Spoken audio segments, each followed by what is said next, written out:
in our lives today. It's Friday. Good morning and welcome to Breakfast on GTV. What a joy it is to have you with us. Good morning. It's a pleasure to come your way every morning. The bits of breakfast, information, educative bits, and also to entertain you.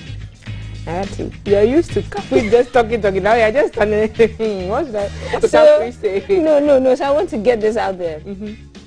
If you know you are using the Accra motorway this morning, it is not good. and you haven't left home, do not use the Accra motorway. Use an alternative route because there's something happening on the motorway, and we are going to keep an eye later on and bring you what's happening. But there are loads and loads of stones. Always something happening on that stretch, isn't there? I think it's arguably becoming one of the dangerous routes in Accra currently. I'm sure that will be worked on very, very quickly because it's an access to other parts of the country going into the Winya and even in other I dread the traffic around the Temaran about this morning. Those going to Ashaman, if you can, going to sleep.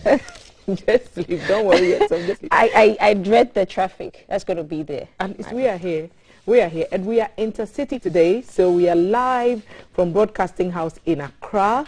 We'll be joining the other trio, the other member of the trio, Kafwide, who is at the Ho Stadium for the Volta Fair. So we are doing Accra and Ho today, guys, and we are sure that you will love it, and we are proud to be sponsored by these wonderful companies: Awake Purified Mineral Water, Shoulder Acrylic Paint, and Adonku Next Level Energy Drink. And what to expect on the show, I'll be sitting down with the ladies to look into what the newspapers are saying. So we'll look at the headlines with the two ladies as we do every Friday.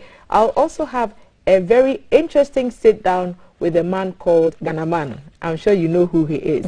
Yes, Ganaman will be in the studio later today and we'll get up close and personal and all up in his business. Right, and then, like I mentioned, we'll be keeping an eye in part of the capital. We'll be bringing you traffic updates, and then also we'll be hosting a group that's having a program. It's non-stop praise and worship. It's called Ransomed. Have you ever been to any ransom? No, I haven't. Okay, I think this year I'll try. I'll try hard. I can't make it this year, but that's a conversation to look forward to. Also in the trends for us, Kufuado is trending, Jackie's trending, Matthew Amwa is trending, Bugis is trending, and RTV is still in the trends. Yes. And so what's in the trends for you, and do you know why those are trending?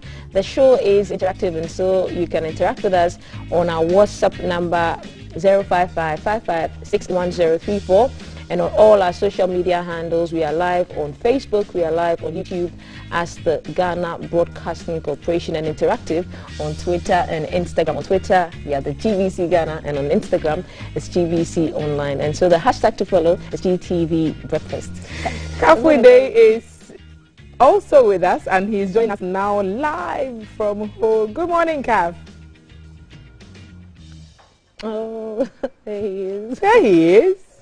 Good morning. Can you see what's behind me? Can you see what is behind me this morning? Okay. Can you see the view? The view is amazing. The view is amazing. The view is amazing. Yeah, so greetings from the Oxygen City. We are at the African Hill Resort in Ho, and we're here for the Volta Fair, promoting sustainable trade and investment. And it's just beautiful. I'm just breathing in fresh air. It's wonderful. I wish I could just do the show here from now till. But we're going to be having conversations with the Regional Director for the Ghana Tourism Authority, Mr. Alexander Nketia, as well as the Regional Manager for OT, Eastern and Volta for the Association of Ghana Industries, Dela Gajanku. So the next time you see me, we'll be at the fairgrounds, which is the Ho Stadium, for an interview in town, and then we will also go and speak to the sponsors and some of the exhibitors at the fair. It's been a resounding success so far, and this is day, so they started on the 15th, so 15, 16, 17, 18, 19, 20, 21, 22, 24, 25, 26. This is day 12, all right? This is day 12, and I'm just looking forward to revisiting the stands. I was there last week, and I promised them that we'll be here for the breakfast show, GTV Breakfast, and so I can't wait. And after we have a good whole breakfast. And if you are nice, I'll bring you some. We are always nice, Kaf. Come on. I want the small fish. Bobby Taji. If you remain nice. Kaf, we are always nice. Kaf, stop being mean. If we remain. Yes. Right, Kaf. So what's going to happen by way of entertainment? Kaf, don't laugh. No, I'm allowed to be naughty on Friday. I was born on Friday, so every Friday I'm naughty.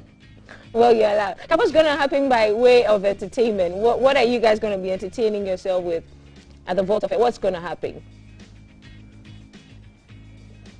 Well, there's some great brass band music that we're going to bring to you. Eli Amewode and his brass band crews are going to be giving us some great music. So I'll catch a bit of that, and you may see me doing some bobo, you know, if you are lucky. Get your 2 handkerchiefs then. Get the 2 handkerchiefs. We'll get back to you, Kav. We'll be going into our social media trends. Yes, I'll get my 2 handkerchiefs ready. Don't worry, cry. Don't worry. Dr. Kofi Osaikusi is asking an iconic question today. He's saying, if today was your last day, what would you do? And that's how we are starting off the show, our Wisdom Nugget by Dr. Kofi Osaikusi. It's a good morning to you. Always exciting, always very humbling for me to get to serve you the Wisdom Nugget for the day. A nugget a day helps to keep the problems away. Today's nugget is, if today was your last day, what would you do with your life? If today was your last day, what would you do differently? I believe one of the greatest keys to living a wise life is to remember that any day could be our last day. None of us has the power to guarantee tomorrow. Nobody knows which day is perhaps going to be their last day. There are a lot of things that clutter our lives. And there are a lot of things that we do because perhaps we feel we have a lot of time to correct them. There are those who waste their time doing all kinds of unnecessary things because they feel they have a lot of time to do what they should be doing. But if today was your last day, would you waste time? If today was your last day, would you be working on what you're working on right now? It's an important question that you and I must ask every single day of our lives. When we think about death, and we think about the brevity of life, and when we think about the fact that any single day could be very well the last day of our lives, I think we'll live more carefully, and we'll live more intelligently, and we'll live more purposefully. Do the good you want to do whilst you're alive. Build the things you want to build whilst you're alive. Start the things you want to start today, because today could very well be your very last day. And in case it turns out that you have a few more days to live, you would have done the right things just in time. Have a beautiful day. And I hope you live much longer than just today, so that I can see you again on the Wisdom Nugget for the day.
Thanks for staying on, and we are going to look into our social media trends. Manchester United people are in the trends because they have a new interim manager.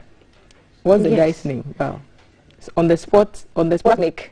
Ralph Rangnick. And I guess he has a tough job ahead of him after Ole's exit, because the club needs to get back up there and they need to win everything there is to win, with Cristiano Ronaldo scoring goals as he is. So we need to keep the form.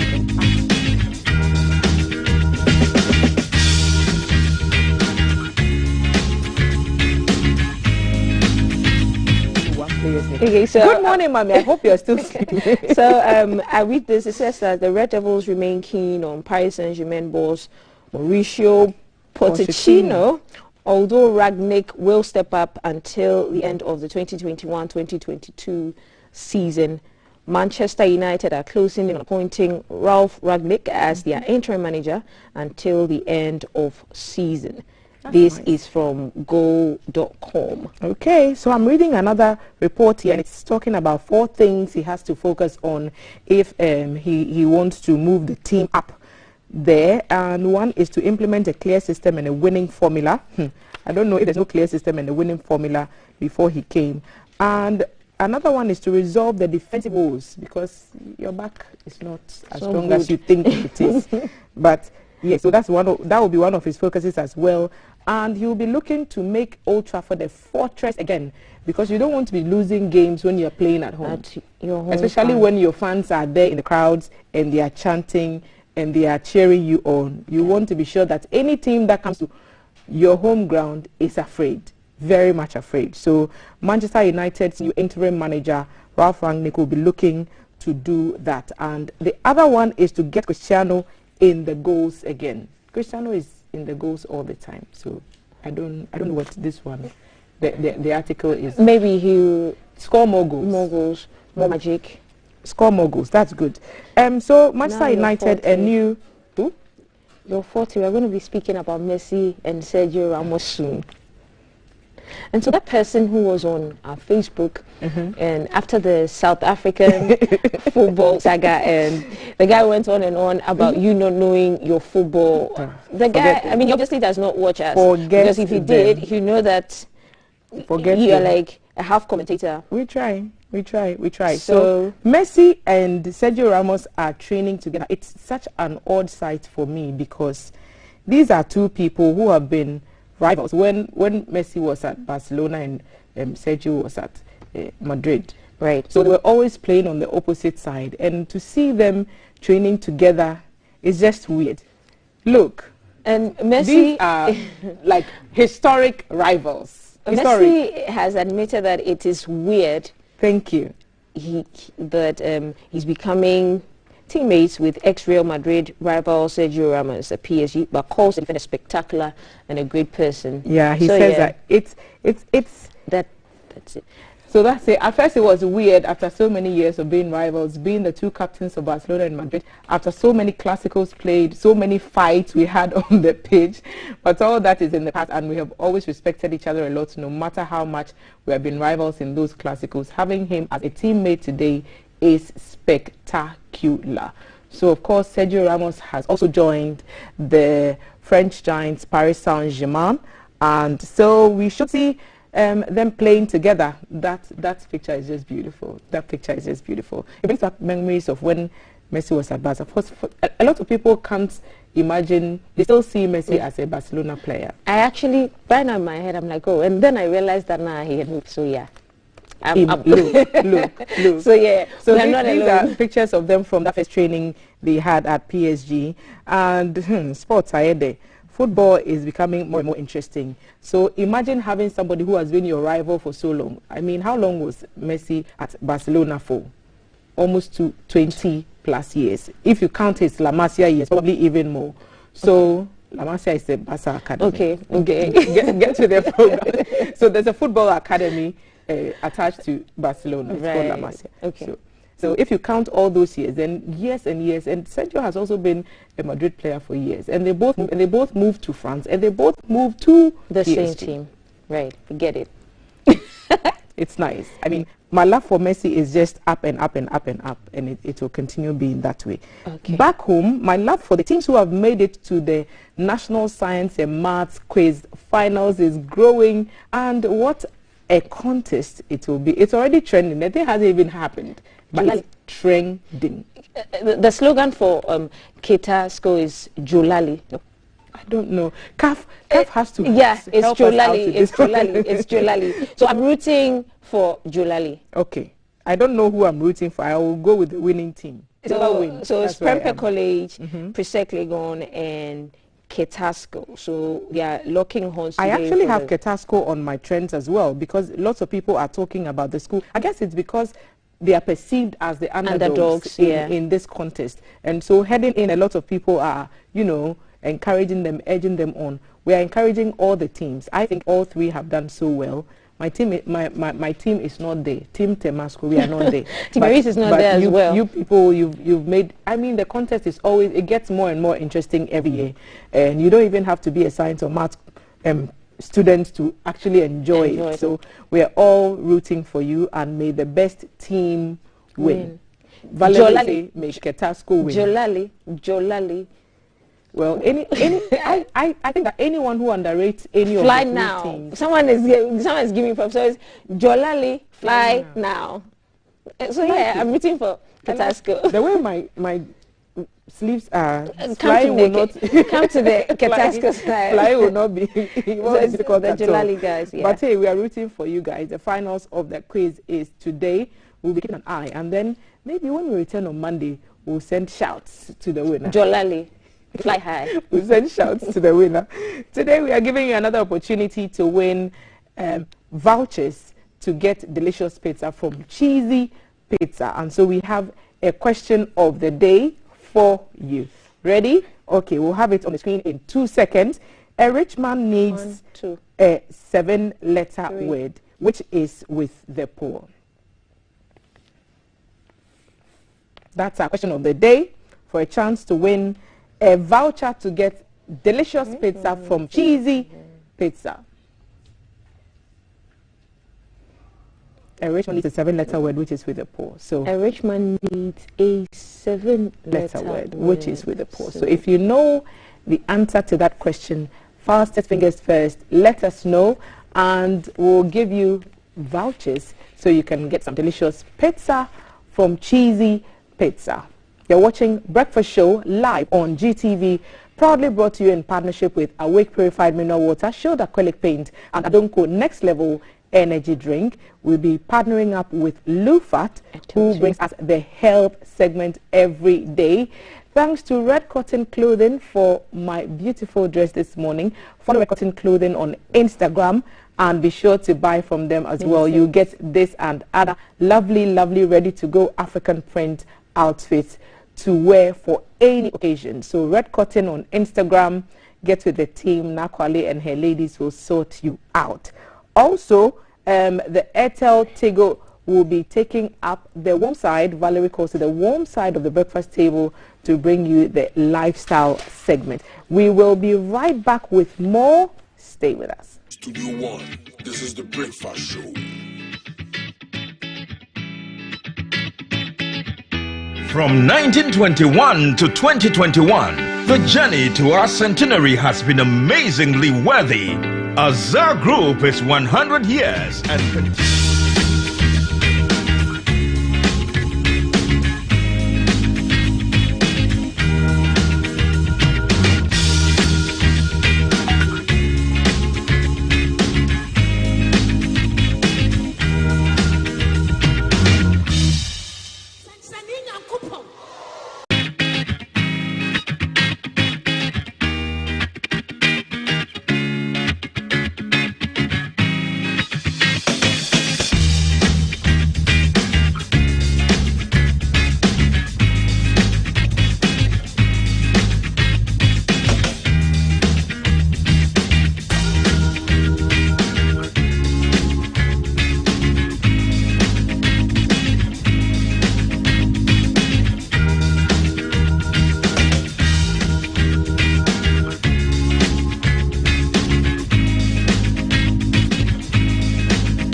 Good morning. The hashtag to follow is still GTV Breakfast. So in our intro, I was speaking about the motorway, and this morning the traffic was back to back, and there were stones in the middle of the motorway. And so my guy Jay Alan is on the ground right now, and he'll tell us what's happening on the Accra Tema motorway.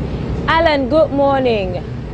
What's happening? Where are you, and what's happening? Good morning, Valerie, and welcome to the Accra Tema motorway. This morning, the motorway is relatively busy with accidents. You have two accidents on the motorway. So commuters coming from Accra towards Tema, after the toll booth, drive about 5 minutes into it and begin to slow down because there is a falling track on the motorway from the Accra Tema bound. And I'm currently on the Tema bound Accra side of the motorway. And over here you have a truck carrying boulders, rocks falling on its side, and the rocks covered the motorway. And so commuters coming from Tema have had to divert onto the side road that leads to the Way Bridge on the Tema motorway. And so if you know the Way Bridge very well, just as you come from the toll booth, the Tema bound Accra toll booth, the Way Bridge is on your right hand side. What you see behind me is work going on to move the truck off the road. And so you have a tractor and then also a truck here to assist them with the moving of the truck off the motorway. If I pan my camera around, what you will have immediately is the diverted traffic of the motorway onto the Way Bridge in order to allow for work to go on smoothly. This has created a very long tailback of traffic for our commuters coming from Tema towards Accra, and traffic is moving at not more than 5 miles per hour. It's a relatively slow moving traffic. There are 2 policemen on hand assisting with the diversion. There's also currently a motor rider who's joined them to help facilitate the moving of the traffic in order to make sure that the motorway is free and moved immediately. I spoke to a few of the guys working on the ground to ensure that the track is moved, and I asked how the accident actually took place, and then they explained that the driver was trying to avoid a pothole. In that attempt, it went on its side and then fell over. You have 2 of the traffic flowing from Accra and also from Tema. On the left, on the extreme left, where I'm panning my camera currently, is traffic building from here approaching Tema. And so once again, commuters would have to exercise a little restraint as they approach Tema from the Accra end, because you have 2 different accidents on the 2 different sides of the motorway. You may have to, by all means, try as much as possible to drive slow. If you really want to get past the motorway, you may have to drive slow. But yeah, the accident on the motorway this morning is creating a very long tailback on both sides of the motorway.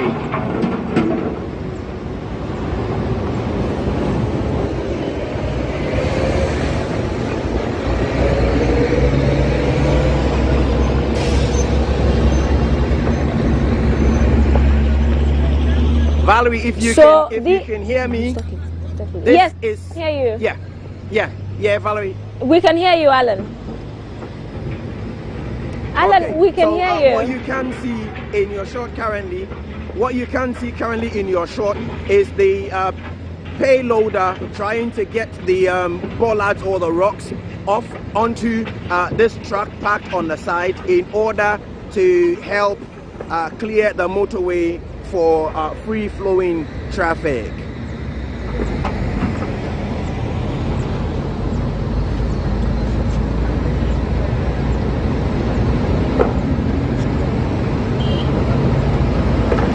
So these are live videos from the Accra-Tema motorway, and both sides of the motorway is choked because there's an accident of a truck from the Accra to the Tema side immediately after the toll booth, and so that's caused traffic. And then from the Tema side to the Accra side too, a truckload of stones fell on the ground because the driver of the truck was supposedly trying to avoid a pothole. And if you remember, we have been speaking about the potholes on the Accra-Tema motorway for a very long time. Yesterday we went back to revisit this same site, which is riddled with potholes, and then lo and behold, this morning there's an accident that has caused massive traffic from the Tema to Accra side so there's a diversion.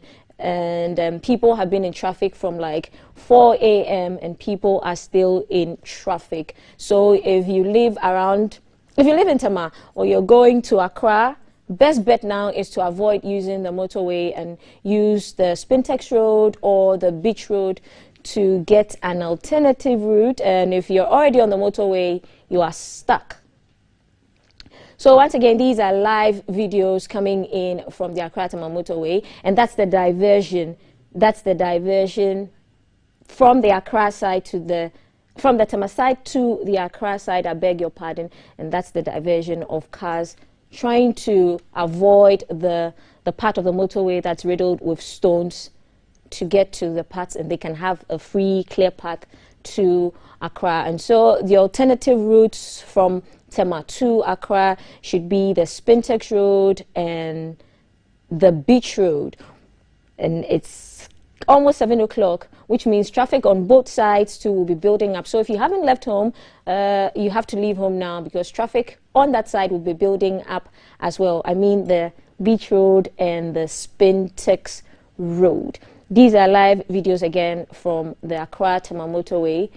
This morning it's 6:40 a.m. already, and this is what traffic looks like. I can't begin to imagine what it will look like around the runabout, because those who are coming in from Dawenya, Sogakope, those coming in from Afienya, Akosombo area, and then Tema from the main route from the harbour, it's going to be quite terrible this morning. And so this is what it looks like.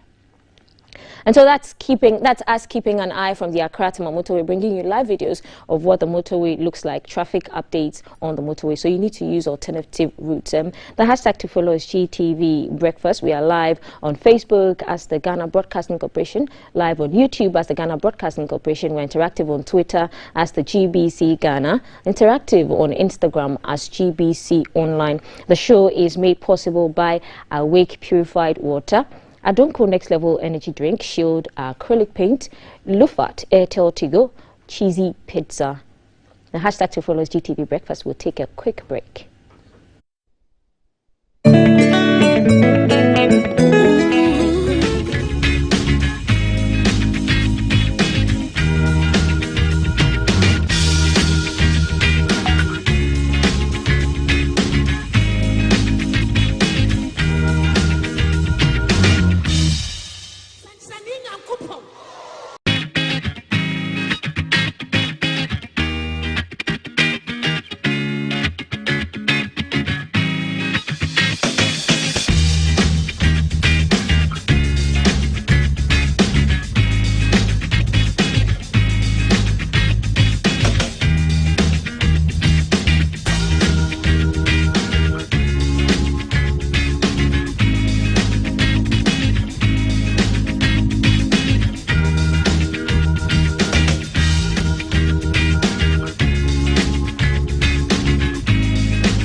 Live from the capital, this is the Breakfast Show.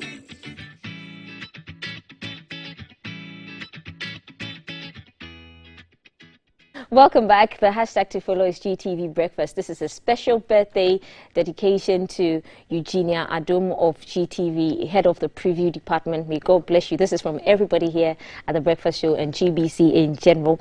And so we are going to be connecting to CAF soon. CAF is at the Volta Fair. So the Volta Fair is to promote sustainable trade and investment in the Volta region, to bring eyeballs to the Volta region. And so we are going to be connecting with CAF soon, and he's going to give us all the 411 and what's happening at the Volta Fair. The show is interactive. We are live on Facebook. We're streaming live on Facebook. We're streaming live on YouTube as the Ghana Broadcasting Corporation. Good morning, CAF. Hey, good morning, Valerie, and welcome to the host stadium. This is the venue for this year's Volta Fair 2021. It's my privilege to have with me the Regional Director for the Ghana Tourism Authority, Mr. Alexander Nketia. Good morning, sir. Good morning. And good to have you here, and I'm good to see you again. I was just here over the weekend, and we're back as we're building up to the end of the fair. How's it been so far? It's been awesome, and I think it's been a very successful fair so far. Tell us about the brains behind this and the collaboration that you've had with the various partners to make this happen. Well, this the fifth fair in its series. So that we started some years ago. We had a break, and then last 2 years, that's 2019, we had it again. But it's basically a brainchild of the regional minister. He wants to ensure that there's local economic development going on, activities taking place, and therefore put together a team to help plan the whole program. It included the VRCC, the Ghana Tourism Authority, Association for Ghana Industries, and a few other collaborators and sponsors who have come on board to make this successful. Awesome. So the VRCC is the Volta Regional Coordinating Council. Yes, under the leadership of the regional minister. Yes. How has it been so far? Like I said, it's been awesome. It's been mind-blowing. I mean, it's been very successful. That I can say. And you've gotten exhibitors from where and where? Where's the furthest people have come from? I think people have come all the way from Bolga. Oh, okay. Yes. So all right. We have people all the way from Bolga as part of this fair. Mm-hmm. Yes. And we even have had people come from, I think, is it Congo? One of the visitors yesterday had one of my programs was all the way from Congo. You had a Congolese coming to participate in the seminar that we had on tourism. Yes. That's great. And she's been around for the past 3 or 4 days. Okay, so it's not just the exhibition at the fair. You've had seminars. What other activities have you had? We've had a series, because the whole idea is to ensure that capacity is built for the exhibitors and for the youth in the region. There have been a series of seminars to brainstorm and to train. So, and we've trained different sections. We've trained farmers. Interplus came and taught them on drip irrigation and all that. We've had the youth summit. We've had the youth pitch. We've had the tourism seminar. And I think today there's another seminar going to take place, which I'm sure Dela will talk about.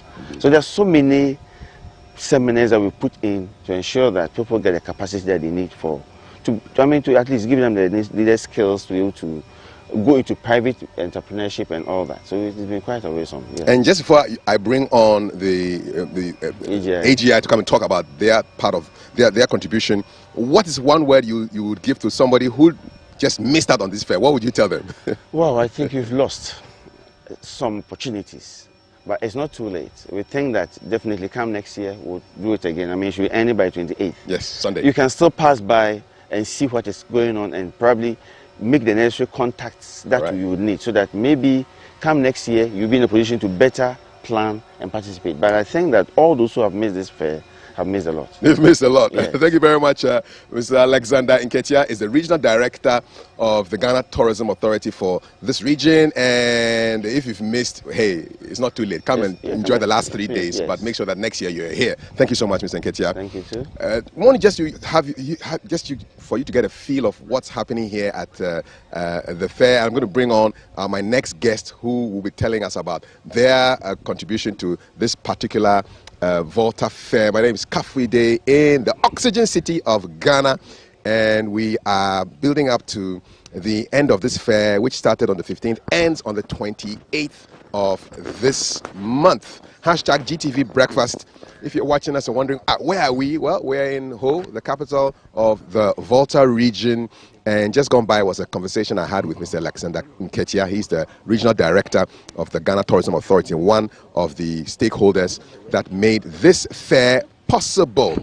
I'm not going to be speaking with a representative of the Association of Ghana Industries. He's responsible for Eastern, Oti, and Volta. It's Dela Gajanku of the Association of Ghana Industries. Dela, good morning. Very good morning. Looking sharp on a beautiful Friday like this. Already,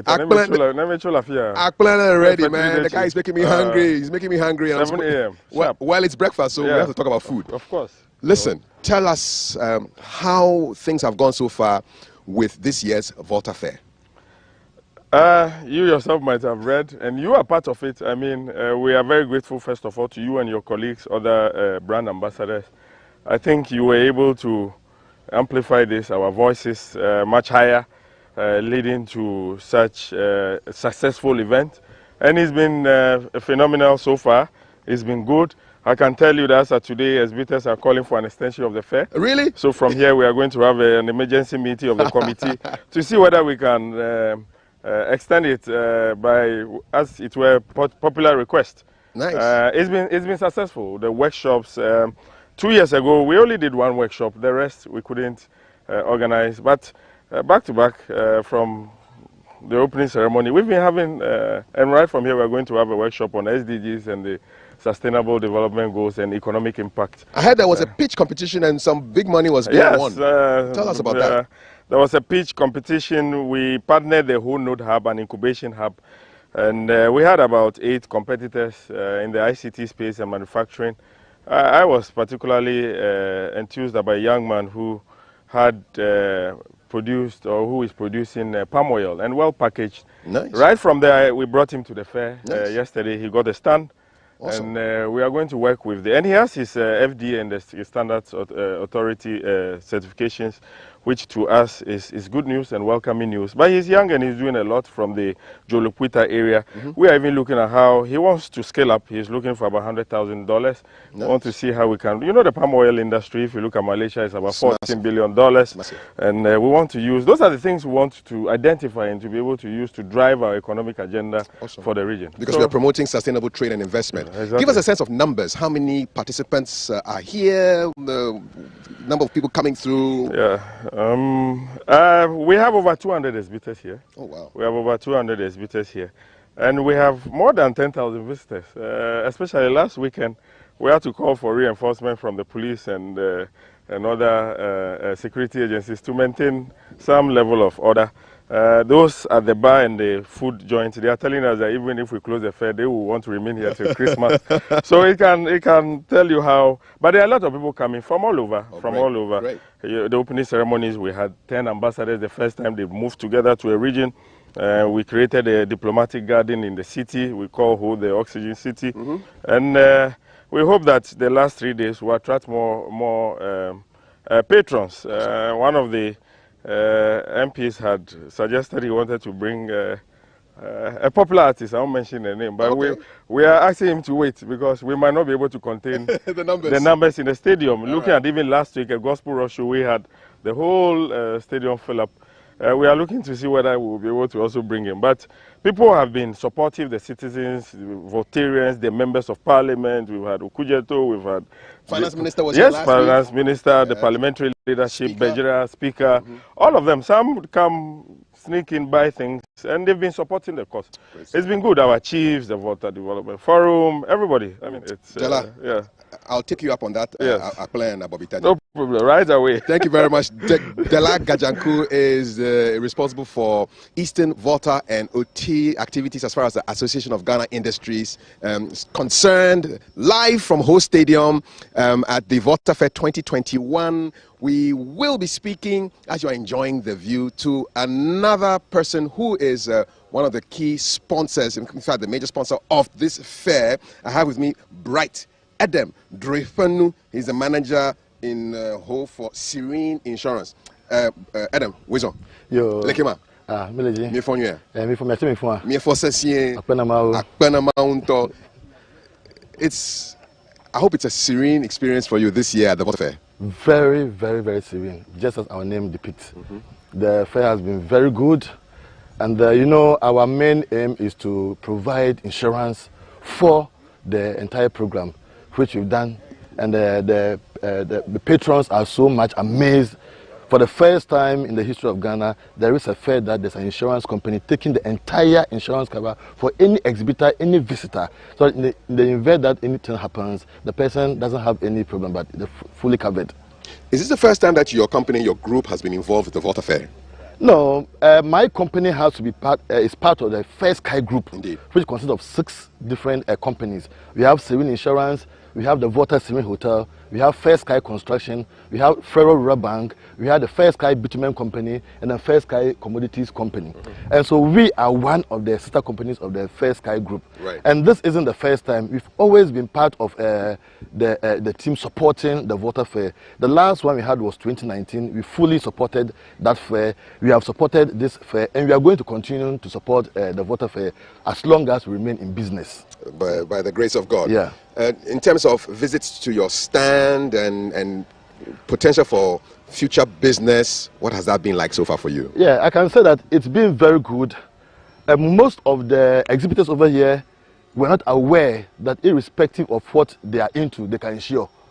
We have people in the food industries, people in the, what they call the manufacturing industry. They weren't so much aware that they can even insure their plant and machinery. Yet as I went around to sell our products, they've bought into the idea that, oh, even if I'm having a farm with some tractors and other equipment, we can still insure those tractors and equipment under plant and machinery. And so the education has been good. And those, as I said, those who were not aware that their products or their facility could be insured have now bought into the idea of insuring their places. We have real estate companies that I spoke to, and they've agreed that no, if you are putting up structures, we can also as well insure the structures before even the final purchaser will come in to buy those things.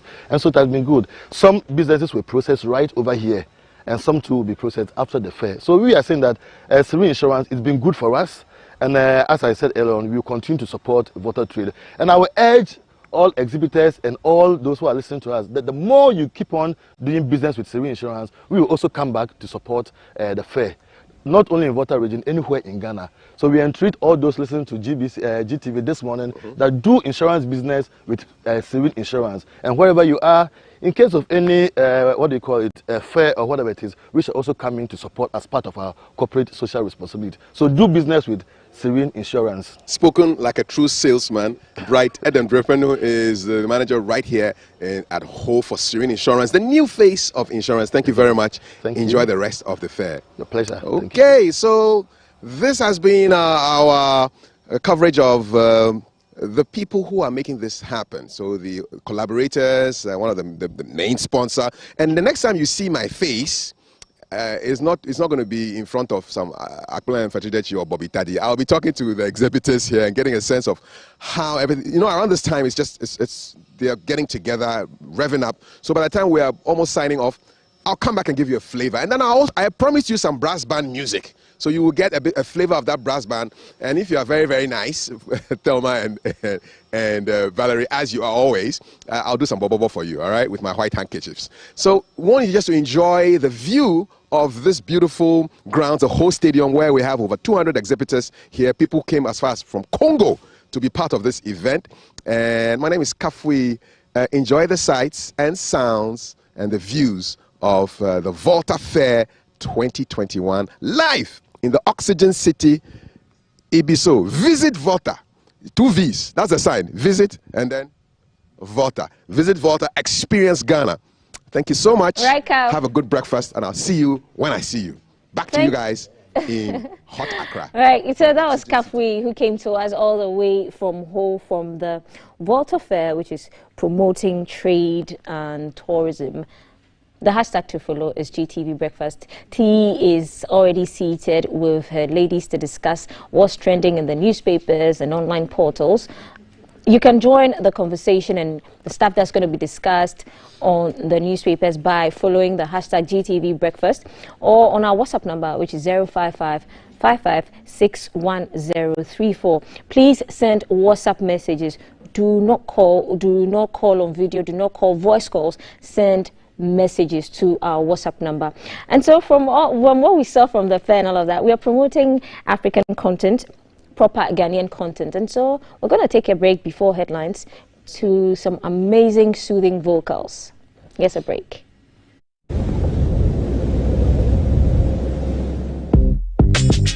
Another one.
It's breakfast on GTV thanks to Awake Purified Mineral Water, Shield Acrylic Paint and Dontoh Next Level Energy Drink. Special thanks to Red Cotton Clothing for my outfit today. Follow them on Instagram at Red Cotton Clothing.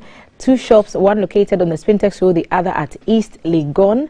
And buy yourself some ready-made African print dresses ready to take with you to any function, any occasion is good enough for Red Cotton. So buy from Red Cotton, amazing dresses. Thank you, and we'll go straight into our newspapers. We are starting with what is in the Ghanaian Times this morning.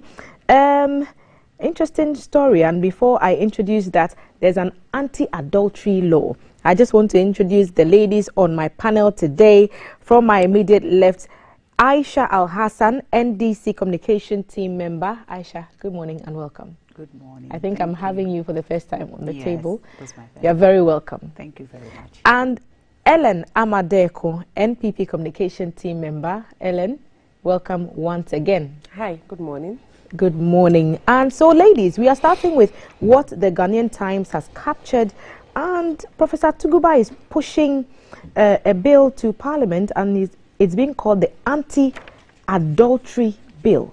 And it's all part of the promotion of Ghanaian values and sexual rights. Let me just pick a few sentences of that story captured on page 16 of the Ghanaian Times. A law lecturer of the University of Ghana, Professor Raymond Atuguba, has hinted that he has approached some members of Parliament to sponsor a private members' bill titled Promotion of Proper Human Sexual Rights and Ghanaian Family Values Bill. He explained the bill would focus on criminalizing adultery, as Ghana is over 90% Christian and Muslim. So there's a quote here, adultery is contained in the 10 Commandments. Despite Sodom and Gomorrah, God in his infinite wisdom did not list LGBTQ in the 10 Commandments. Again, as you know, the Bible decrees the death penalty for adulteress in Leviticus 20:10. Since Ghana is 90% Christian and Muslim, and the Quran and Hadith provide that, another quote, in case of married male committing adultery with a married female, they shall receive 100 lashes and be stoned to death. I'm sure this bill will be roundly supported. Professor Tuguba, who is the Dean of the University of Ghana Law School, said yesterday in Accra when he made a presentation on the topic Achievement and Enduring Legacy of the 1992 Constitution. So, ladies, I wonder what your thoughts are on this. Should we have an anti-adultery bill? I'll start with you since you're the new arrival at the table, Aisha. I don't know where this is coming from. I think Professor Atubiga has initially come out to condemn the anti-LGBTQI bill. So this coming from him is a bit weird. And I believe it's to counter the anti-LGBTQI thing, because he feels if LGBTQI is something we want to frown upon and not admit in our society, then adultery as well should be frowned upon.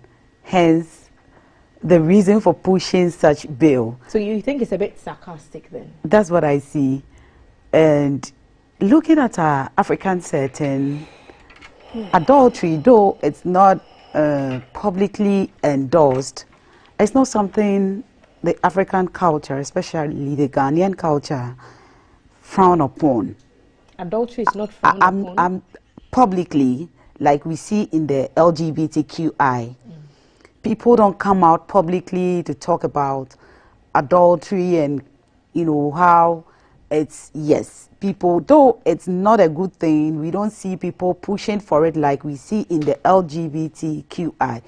Because look, if we want to go into that department, then we are going to have a lot of people culpable of such crime. I don't know if it's going to be criminalized anyway. You're going to have a lot of people culpable, and well, it's up to the parliamentarians to decide whether they would want to criminalize it or not. But I know a lot of women are for it, because looking at our African setting, the men are very comfortable. Is it only men who commit adultery? Women do too. Women do, but majority of our women will be for it, because morally, women are seen to be a little upright as compared to men. The men will be coming for you soon. That's a fact, and they know it.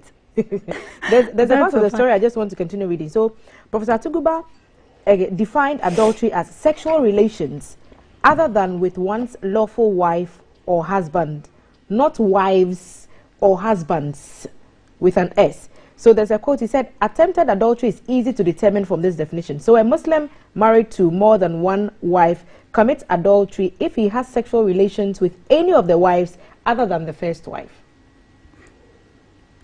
Yes, I know adultery until you marry the person. Until you marry the person. But he's bringing in Muslim wives. who by their religion are permitted to have up to 4. Yes. And saying that if you have relations with the other 3, that will be adultery as well. And apart from the first wife. No, I think he made mention of you having sexual relation with them if you're not married to them yet. Yes, that's the class. Can I say classic definition? Is there a classic definition of adultery? So anyone who's not your wife, that you have sexual relations with, that relationship can be described as that. But if you're a Muslim and you're legally permitted to have up to 4, Prof is saying that apart from the first one, sex with any of the other wives would be termed adultery. Let me pick Ellen's thoughts on this one. Then maybe we can move on to another. Good morning. Good morning, my dear. Good morning. Today I came here in a very mellow mood, you know. But Prof wants to, ginger me. Anyway, the goal statement is on. I was making some noise. So today my jewelry, the silver, is pure silver, made in Ghana by Ghanaian jewelers. A young man made it. So please, if you are interested, just pass through the Marriott today and tomorrow. And please, I beg you, go and buy some for me. Eh? Go and buy some for the young people who are doing excellently well. Yes, now let's go to Prof. Prof is saying, he says adultery. Anti-adultery bill. Has he checked himself? Because if this is to even be entertained, as she said, 90% of Ghanaian men will end up in jail. Can we move on before I make statements that would land me in trouble? You can read more on this story on page 16 of the Ghanaian I don't Times. get it. I mean, let's go. It's an interesting read. I always learn new things at this. What about the traditionalist? That one was not captured in the story. They are allowed to marry, or they are no more part of Ghanaian society. So he mentioned the Muslims, the Christians. He said, in close fidelity to the Bible and the Quran, the Criminal Procedure Act will be amended to include stoning as a method of execution. I think Prof reserved for only this crime. Prof is being sarcastic. Let's take it like that. You think otherwise, I find it absurd. I find it. I don't know how to even define it. And what about the traditionalists? Or they are no more part of our society? The story is saying, because right now the I want to Muslim declare I am a traditionalist. So what about me? You have stopped going to church. Oh, I was sacked. So maybe I was sacked from church. So right now I'm a traditionalist. So what about us? Or we are free to commit adultery all over the place. You were not mentioned in the story, then and I don't want to. So please, everybody assume, start converting to traditionalism, because we are free to commit all the adultery we want. Ellen. Yes. So, still staying with the Ghanaian Times, another story that made it to the front page. Over 100 illegal structures go down as Ablekuma West takes steps to protect the lagoon. That story is also on page 16 of the Times. So, hundreds of illegal structures along the Glefe Lagoon near Dansoman in Accra were yesterday demolished by the Ablekuma West Municipal Assembly. The exercise, which sought to protect the lagoon-affected structures like wooden kiosks and metal containers. And the Ghanaian Times got to the scene. Excavators were being used to demolish the illegal structures. Affected residents were removing their items. The assembly is taking steps to protect the Glefe River. If you know the Dantoman area very well, you realize that they are coming closer and closer each day. Is this the best way to go about it? I'll start with Ellen on this. The assembly has kept too long. I know that area quite well.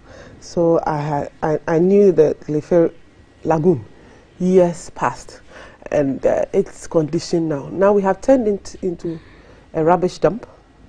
And apart from it being a rubbish dump, was it 2-3 weeks ago that there was a news item that the youth were actually bringing in sand to fill the banks of the lake and filling it into the lake with the rubbish as a base. And they had already sold those filled, I don't know what to call it, whether land or whatever. And when they were asked why they were doing it, they said their grandfathers have finished selling all the land. So it is now their turn to sell the lagoon. That's the sarcastic a sarcastic comment they made to the journalist who asked them that, why are you doing this? Because that river leads straight into the sea. And we all know what lagoons are supposed to do. They are supposed to be a buffer between, rivers and the sea. Now we have filled all our lagoons with plastics and with rubbish, and to add insult to injury, they are now filling it. They want to make it land. And these very same people, when there's a flood and the water is supposed to pass through there and the flood overtakes them, they'll come and sit here and everywhere else, make noise, insult everybody in the society, from the president to their MP, to the MCE, to their chiefs. Everybody will be insulted. But what you are doing is wrong. So if the assembly has brought down the buildings, they are even too late. They should have done this years ago. I hope nobody is complaining. Well, since they are... Because it's getting tired. Some of us are getting tired of these issues where we all know what we are supposed to do. We all know what is right. They know where they are staying. It's a danger zone. And that when it rains, they are going to be washed away. But they are still there. So if the assembly has done the right thing by finally moving them, they should move. But then the assembly should also take it as part of their responsibility that as they are moving them from there, they should get them other places where they can settle. Because as an assembly, it's part of your responsibility to make sure that the people in your area are taken care of. So even if they settled there illegally, the assembly owes them a responsibility to find them a place to stay? They are Ghanaians. So it is the responsibility of the government, therefore the assembly, because they are the government there, to find a place for them to stay. Whether they will accept to stay where the assembly finds for them is also another different matter. But at least they should make an attempt to find them a place to stay, so that they will say they don't want. Then all of us will be on their case. But for them to live on the river with all the filth and all the issues, what about the health issues too? And there are children there. And I mean, it's heartbreaking, it's heart-wrenching. I beg them, if the assembly is moving them, they should move. And let us all have some peace in this because that place has been, I don't know the name to give it, for a very long time. Aisha, the Ablekuma West Municipal Chief Executive, Mr. George Cyril Bray, is saying the people were building near the lagoon and he's doing this to protect the lagoon. Before she comes to the MC is wrong. They are building in the lagoon, not near. They are building inside it. Do you side with Ellen on this, that they needed to be moved out and this is a step in the right direction? I side with her. And I will blame it on institutional failure, because these people didn't just come up in a day. Those illegal structures along the river didn't just spring up in a day. It started a long time ago. So what did we do about it when we saw it? We've allowed them to build illegal structures, and once people find comfort at a particular place, they tend to bring their relatives from the villages to come and add on, and the illegal structures will stretch across the river. It's unfortunate we have to come this far, and it all boils down to institutional failure, as I've mentioned earlier. So if someone decides to do the wrong thing, how? So the person's choices is what led to this. Institutional failure would be to let the structures remain there. Institutional failure comes in here because they've been allowed to erect structures since time immemorial, and nobody has taken it upon himself to stop them.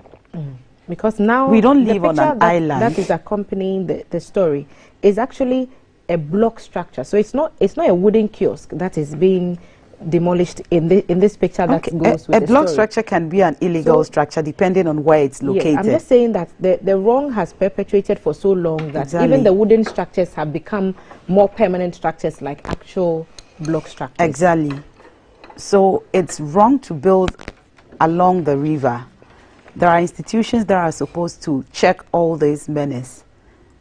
However, institutions have looked on since time past, and it has become a normal thing for people.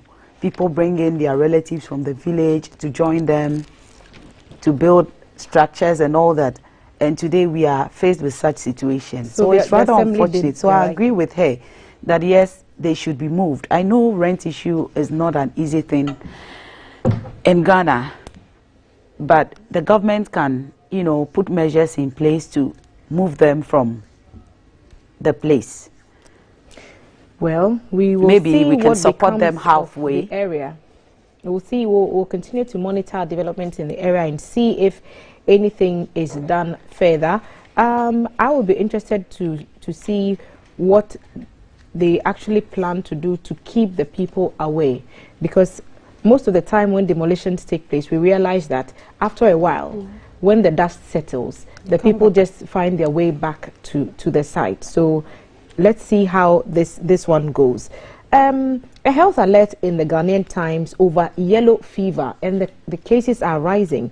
The Ghana Health Service is saying we've now recorded 39 yellow fever cases across the country. The story is captured on page 7 of the Ghanaian Times. And so we are being told that apart from the Savannah and Upper West regions where cases were initially reported, the Ghana Health Service says others have been recorded in the northern Oti and Bono regions. The Director General, Dr. Patrick Kumabwaji, who made the disclosure, said the service was intensifying vaccination campaigns on the disease in reporting regions to control spread and save lives. So yellow fever, there was a time I thought every Ghanaian had to have yellow fever vaccination, but then I realized that it's only for when you travel. So is that the case? And do you just leave it until you're traveling before you get vaccinated for yellow fever? Not at all. I think as a country, if we have the means to vaccinate each and every individual against yellow fever, we should do so. Because as it stands now, it's springing up again. And people are going to get infected. We have 39 so far. And it's not going to end there. That means a lot of people are going to get infected if measures are not taken as early as possible.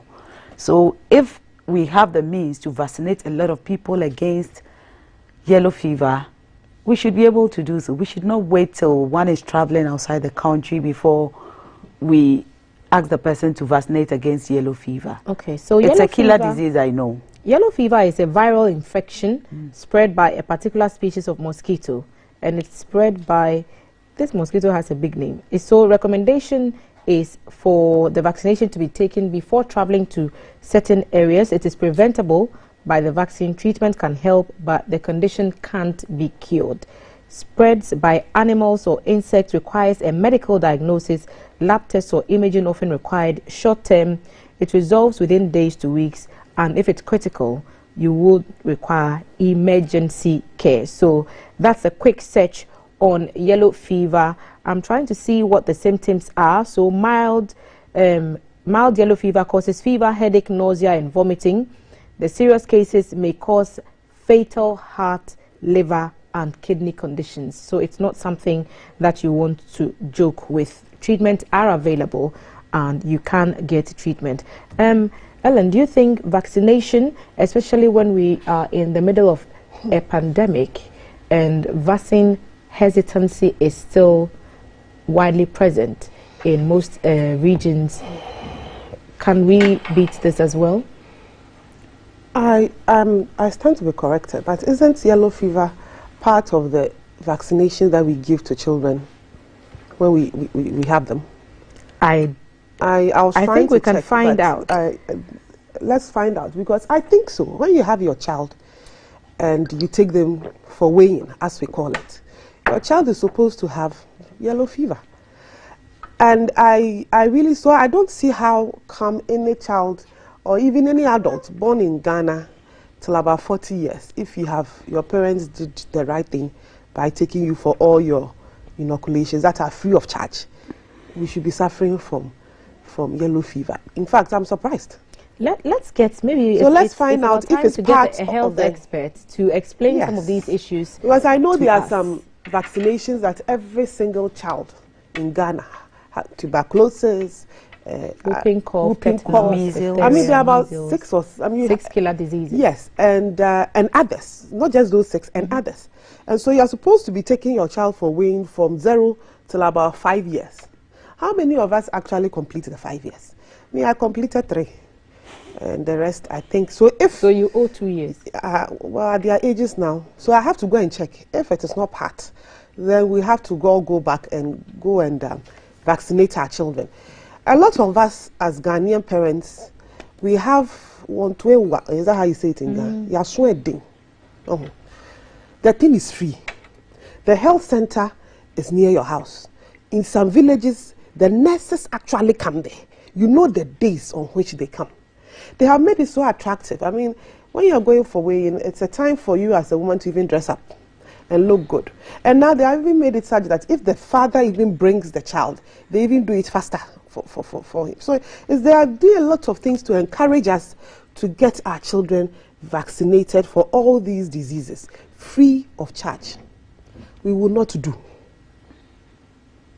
Even COVID, free of charge. Yesterday, I heard Director General complaining that the vaccines are in.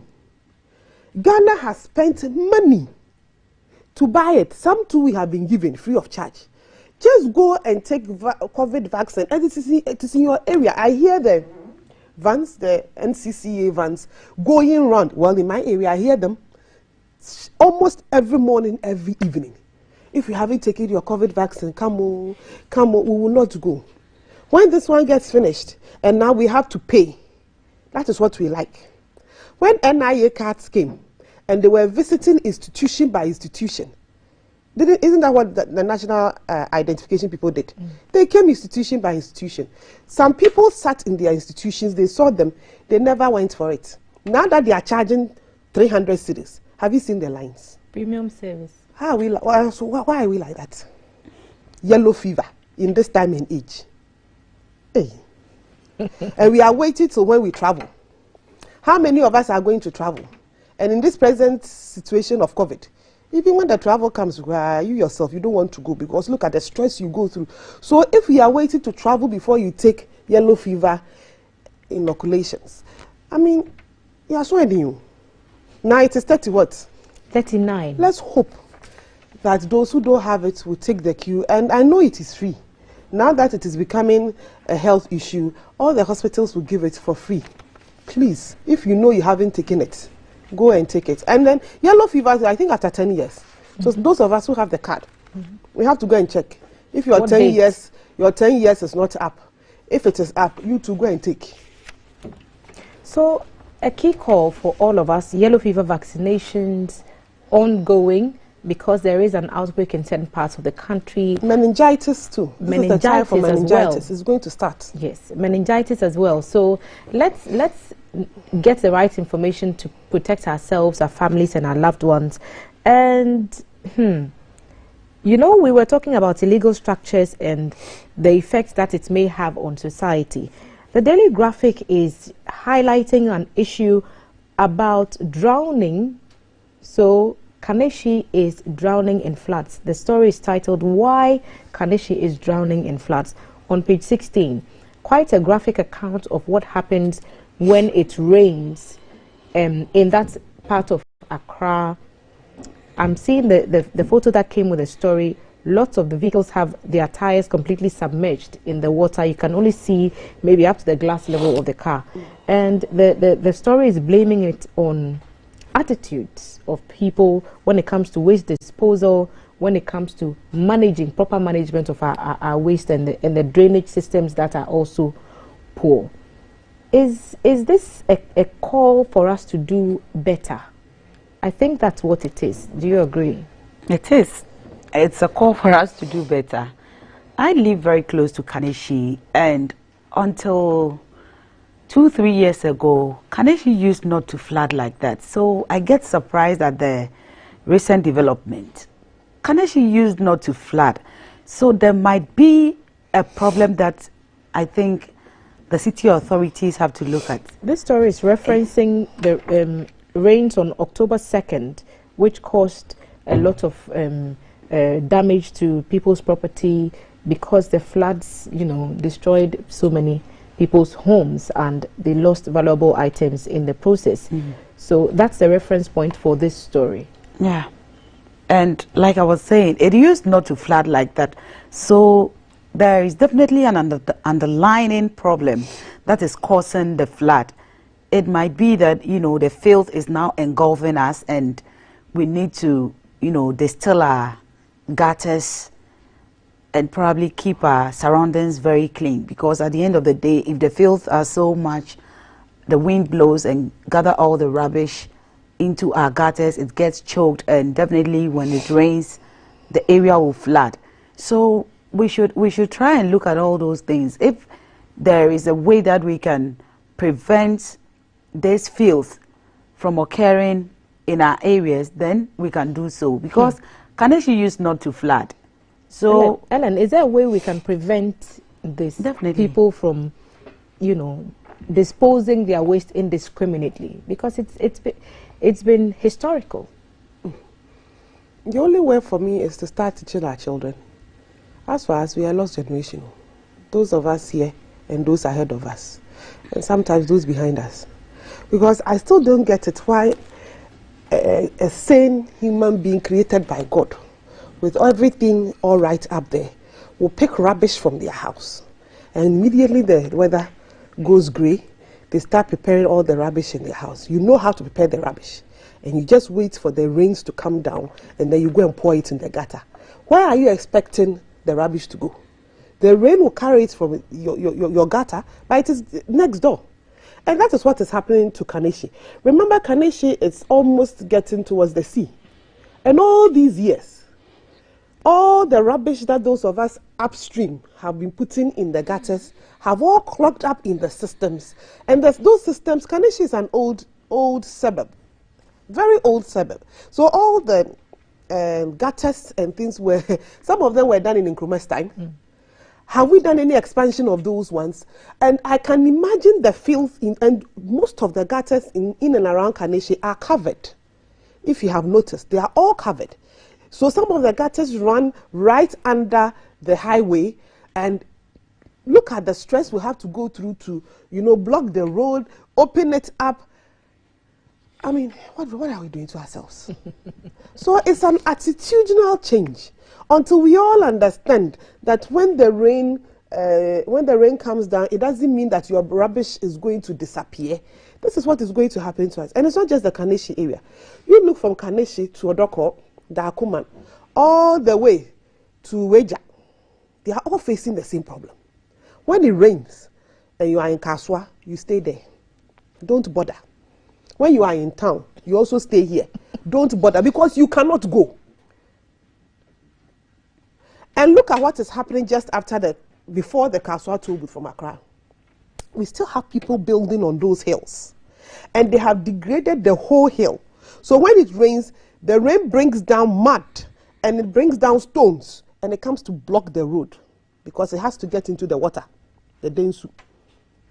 And we are Ghanaians. We are doing that. People are still building there when they have been told to stop building. This one to assembly will go and break down the buildings, and we'll call assembly all manner of names. So we are adding rubbish to it. We are adding lack of environmental awareness, or we just simply do not want to listen. We are all forgetting that times are changing. The weather is changing. Look at what is happening in the Volta region, in the Adan areas with the sea. It's the same thing everywhere. The sea is changing, our forests are changing. So as human beings, we also have to change. But we are refusing to change. And we are still putting rubbish in our gutters. So this will happen to us.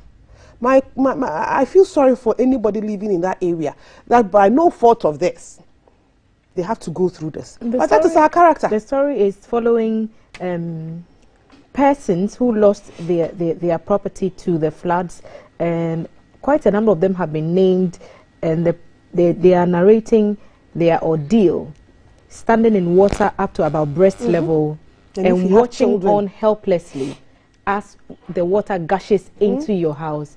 Imagine furniture gone, household appliances gone, documents so gone. It's a two-sided thing. The attitudinal change he mentioned, an institutional failure. Because if institutions are up and doing, our attitudes will automatically change. You know, we don't fear offending or going against the laws if the authorities are looking on.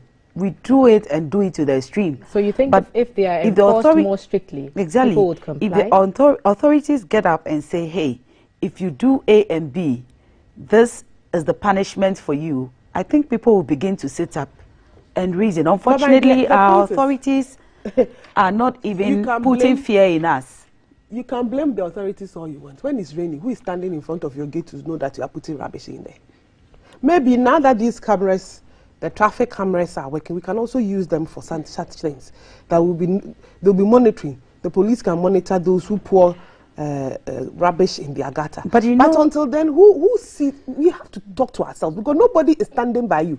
When at your age and as a Ghanaian, you want somebody to be on you before you realize that putting rubbish in gutter is a problem, then I don't know what the authorities can do. But you know, floods are not caused by just putting rubbish in the gutters on that very day. It happens. It's a process because people sweep around, and even when it's not raining, they try to sweep rubbish into the gutters. So these are things we can look at, not even necessarily to wait for when it rains that we try to, you know, lay ambush and get hold of people who put rubbish in our gutters.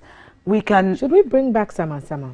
We should. I believe, because those days that we had the town council, I think our areas and homes used to be very neat. You can't just leave your rubbish. Has been on a drive for a while to, you know, the campaign to make Accra work. And recently, they launched another arm of it called Operation Clean Your Frontage. All this is meant to help us tidy the places where we live so that perhaps the waste will not be a factor in drowning situations. Yes. So if you're saying officials should step in and intervene, this is one such intervention, but is it bringing the help? Is it bringing the solution that we want? You know, we are not enforcing the law as it should.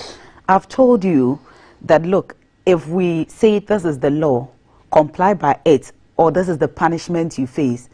Look, Ghanaians, we are very law-abiding people, but until someone, you know, puts that fire in us and tells us this is what you face if you don't comply, we would never comply. And I don't think it's only peculiar to Ghanaians. It's an attitudinal thing that cuts across every country. If you go to Europe, people are culpable to such offenses, and the institutions are there to check them. So if the institutions are not checking us, as human beings as we are, we'll just get away with doing anything at all. I'm going to go through a few of our messages. There's an interesting one that I saw. Eben from Kwabenya is talking about Ghana needs fixing, but not with draconian measures and killer taxes. So the government should be innovative, period. The rest of your message I cannot read because you have to be respectful. You want a majority male Ghanaian parliamentarian to pass anti-adultery law. Apu, it will never happen. You didn't tell us what your name is. Thank you for sending that message across to us. Here's another one talking about sales going on somewhere. The 6 killer diseases, you've named them all for us. Andy from Trade Fair, yellow fever is not part, as we all said. So yellow fever is not part of the killer diseases, so we have to get separate vaccinations for that. So let's get ourselves educated on what we can do to actually not bring this disease close to us. We are talking about the flood situations in Kaneshie and what happens there when it rains. Ellen, you are going to disagree with a point Aisha made about organizations or institutions being held responsible or being mandated as they are by law to enforce the regulations. As I said, they've been mandated for the past 60-something years. And so if we do not help them by changing our attitude, we can still mandate them. If they do catch you, they would send you to court. But the problem is how to catch you. And it looks like a lot of us are getting away with misbehaving. That's why I'm saying that I'm hoping that these cameras, apart from catching traffic offences, would also catch all these manner of social deviance. so that it will help. Because until you catch somebody and make an example of that person, usually it's difficult. So whilst we are on them to manage and catch a few of us who are misbehaving, we should also be talking to ourselves to start changing our attitude. After 60 years or so, it is enough. So are we not tired? Every year we'll go and come back with the same matter. Every year we'll sit here and talk about floods. Every year we are we not tired? Don't we want to change? We want to change. Those who will be caught now, the way things are going, if you are caught doing anything that you are not supposed to do, be rest assured that you go to court, and if you are found culpable, you go to jail. And I hear that now they are also thinking about changing the criminal code. I think it was last week that we were talking about it. So right now we are going to have some offences that you will not go to jail. We'll be seeing people sweeping around, doing social services, so that at your age and where you have gotten to, you get down from your car from throwing rubbish on the floor, and they will give you a broom to sweep around. If we do one or two to such people, I think we'll all set up. So that the implementation, enforcement of the policies is what both ladies are calling for. And I'll pick your thoughts on the National Science and Maths Quiz. The final is today. Let me quickly read this message. It says, good morning. Kindly tell the lady that women tend to be more adulterous than men. So this was, I believe, in connection to the anti-adultery bill story that the Ghanaian Times... Which of the ladies we are too? So which one is it? For me, they so didn't talk I don't about know. it. So she said the number of women who have children outside marriage is uncountable. If we decide to conduct a paternity test on children, please, there will be shocks. Why our MPs have they nothing better to do? There are a lot more pressing issues to be dealt with. Thank you for sending that message across to us. So that's in response to our earlier conversation about the anti-adultery I think Prof bill. is just being sarcastic, because this one. Well, I'm sure that we'll have the opportunity. He may have the opportunity to maybe come out and clarify. Okay, let's go on. I said I won't talk about this. You want me to talk about it? He's put it out there. The Ghanaian Times has carried it, so it's out in the open now. So everyone can have... When it comes to issues of adultery and fornication, let's go on. You know, they sacked you from church. So that is why I'm keeping quiet. Some people were not sacked from school. They stayed in school, they studied, they worked hard, they trained, they read for weeks, for months, and went through test after test after test at every stage. And today they are in the final of the National Science and Maths Quiz. So Presec made it to the final, Prempeh College made it to the final, and Ketasco also made it to the final. There's already so many predictions going on, and the Daily Graphic has a story on page 16 about this. Who lifts the trophy is the question it is asking. The Great Hall of the Kwame Nkrumah University of Science and Technology will this afternoon host the final of this year's National Science and Maths Quiz, with all the three finalists trying to make history.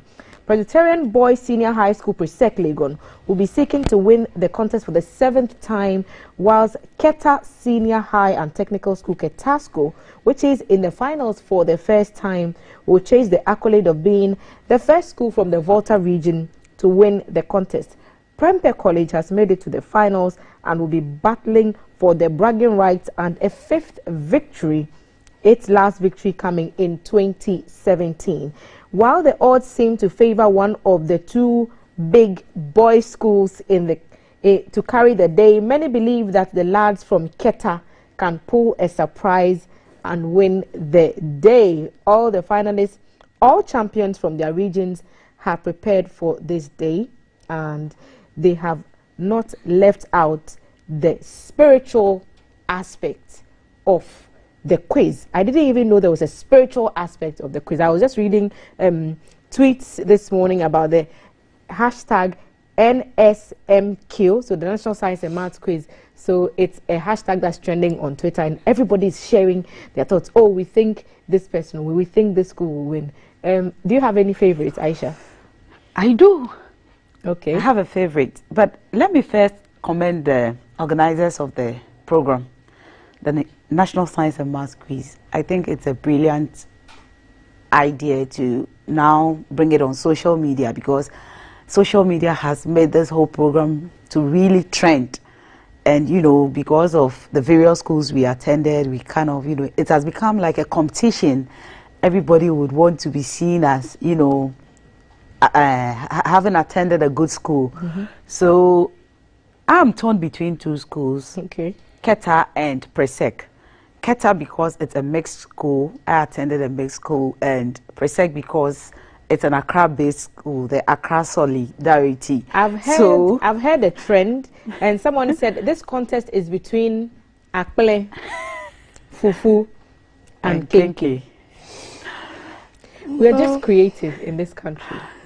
I'm torn between two schools. So you are torn between the Akple and the Jolalis and the Odadies. Both are amazing. Yes. You see, so let me say, because it's the Keta Secondary School's first time, let me root for them. Okay, you and Valerie. So now we have me root for them. Two people rooting for Keta, and Ellen, a favorite? No, I don't. Why not? If there were an all-girls school, I would have supported. There are girls in Keta. All girls. I went to an all-girls school. Yes, but there are girls. A girl is a girl, whether they are in. My alma mater was, I think we lost out somewhere in the. Didn't even get to quarterfinals. St. Rose's Secondary School. So since then, I really don't give a hoot. Whoever wins should win. But on the basis of maybe being the first, I'll go for Keta. Yes. 3 votes for Keta in the studio. I feel that they've done so well, and I would love it if they win, at least to give some encouragement to the young people. But what's that Jolali thing again? Jolali, we fly high. I just learned it. Jolali, we fly high. So I hope they fly very high. And as for those two noisy people, they'll be coming for you. Oh no, my brothers went to Presec. Some former boyfriends went to Prempe, whom I'm not fine with. So for all I care, they can. They said the director is a Prempe, but he will take you off. Kofi, behave. It's Friday. Tell him that he and his people, they don't have character, so they can do so like that. Okay, so all eyes will be on the Great Hall this afternoon. The Kwame Nkrumah University of Science and Technology is hosting the final of the National Science and Maths Quiz.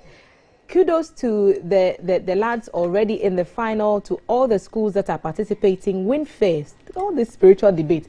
Does the spiritual aspect matter in this contest?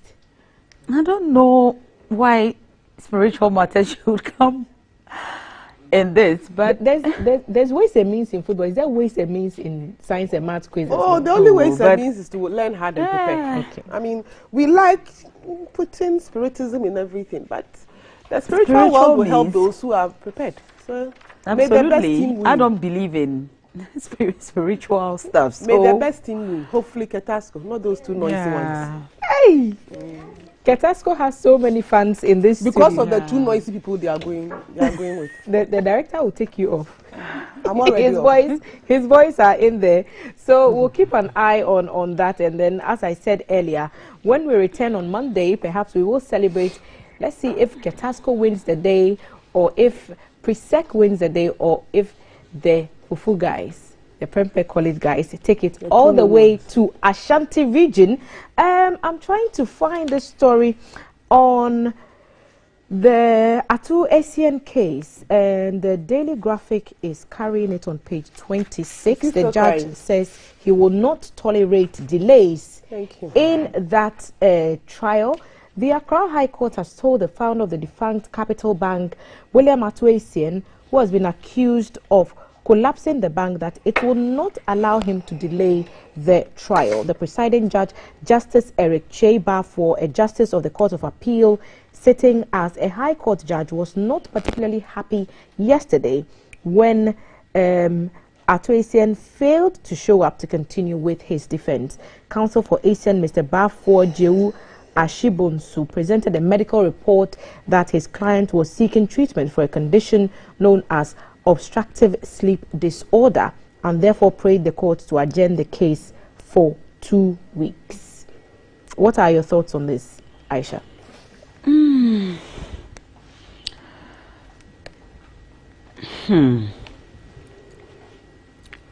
he's in court over allegations that he collapsed the bank. I think we have argued out some of this issue of the financial service collapse in the past.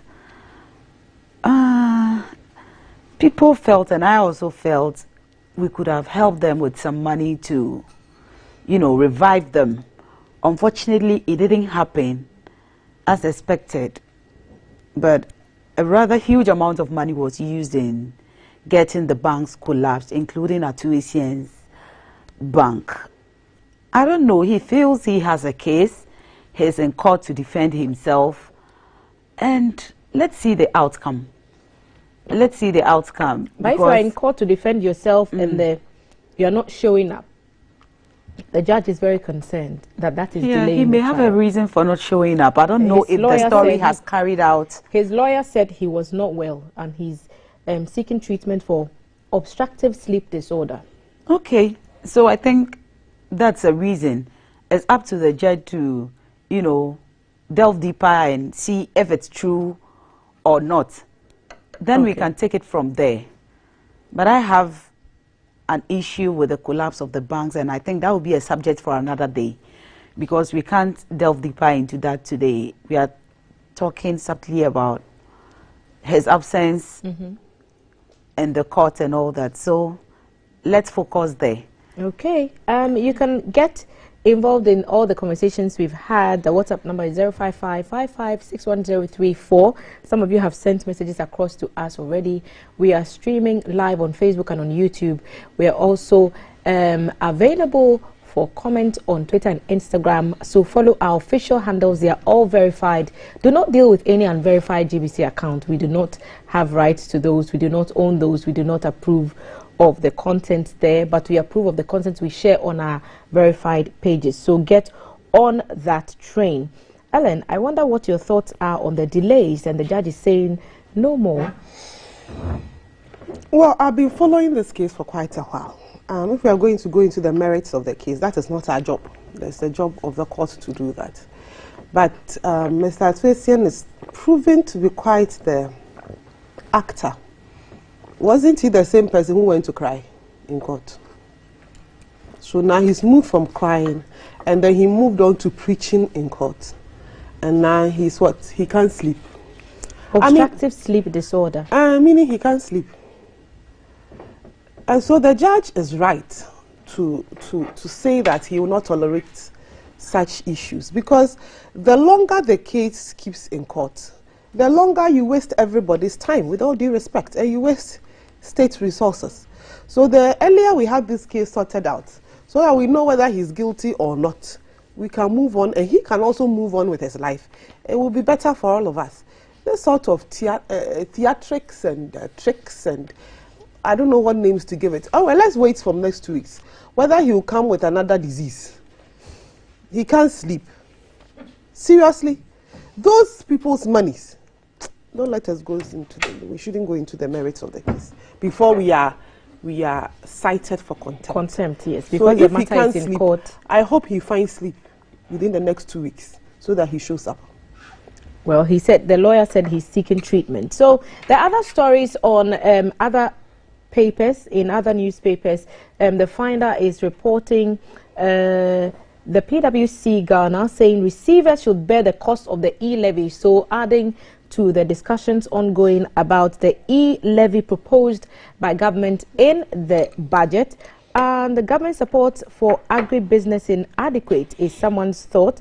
1.75% e-levy is a step in the right direction. That's according to NUGS. So NUGS and the TUC have also come out to make statements about their opinions on the budget statement that was read in Parliament by Finance Minister Mr. Ken Ofori-Atta. Iconic tourist sites being revamped to generate significant revenue annually from 2022. E-levy could be reviewed, and that is being said by the Deputy Minister of Finance and Madam Abena Osei Asari. That story is captured in the Daily Analyst. Other stories in that paper as well. Grab a copy of today's edition and read them for yourselves. Ladies, we've fast run out of time. I wonder if you could make final comments before we wrap from here. On the e-levy? If that's what you want your final comment to be on, yes, then yes. Okay, so I don't know what these nooks wants to achieve with the press conference. I think about 90% of them don't pay their own school fees. Their parents do. So they don't really understand the hardship we are going, like we are facing as a country or parents. The National Union of Ghana Students? Students, yes, because their representative, I know, may be working because he will be an early guy. But those he's representing, about 90-95% of them do not pay their own school fees. Their parents do. So if your parent pays your school fees and you think you can come out and support government's decision to impose more taxes on us, then I think you don't really understand what you are advocating for. I don't know where you're getting your figures, but I cannot independently verify 90-95% of members do not pay their own fees. Okay, it's not a definite figure that I'm giving, but I know in tertiary, many of us, I have been through tertiary, through Polytechnic, the university, and I know many of us do not pay our own school fees. But there are many who also pay their own school fees, but the majority do not pay their own school fees. I can't say whether that's the money, but that's your submission. The majority, because looking at the age range, most of us didn't work before entering the tertiary institution, so it's obvious we didn't pay our own school fees. Even if it's a sponsorship, we still didn't pay our own school fees. And for students who I see as majority who didn't pay their school fees to come out and tell us that, look, we need more taxes. No. So far, the government hasn't been able to account for the previous taxes it has collected. So we don't see the reason to advocate for more taxes. The government hasn't accounted. Isn't that what the development activities, the activities of all the ministries, departments and agencies would be about, and that's where the money goes, or you don't think the kind of development we expect to see, we are not seeing them. Okay. Ellen, your final comments. NUCs, as a registered institution of Ghana, have every right to speak on every issue in this country.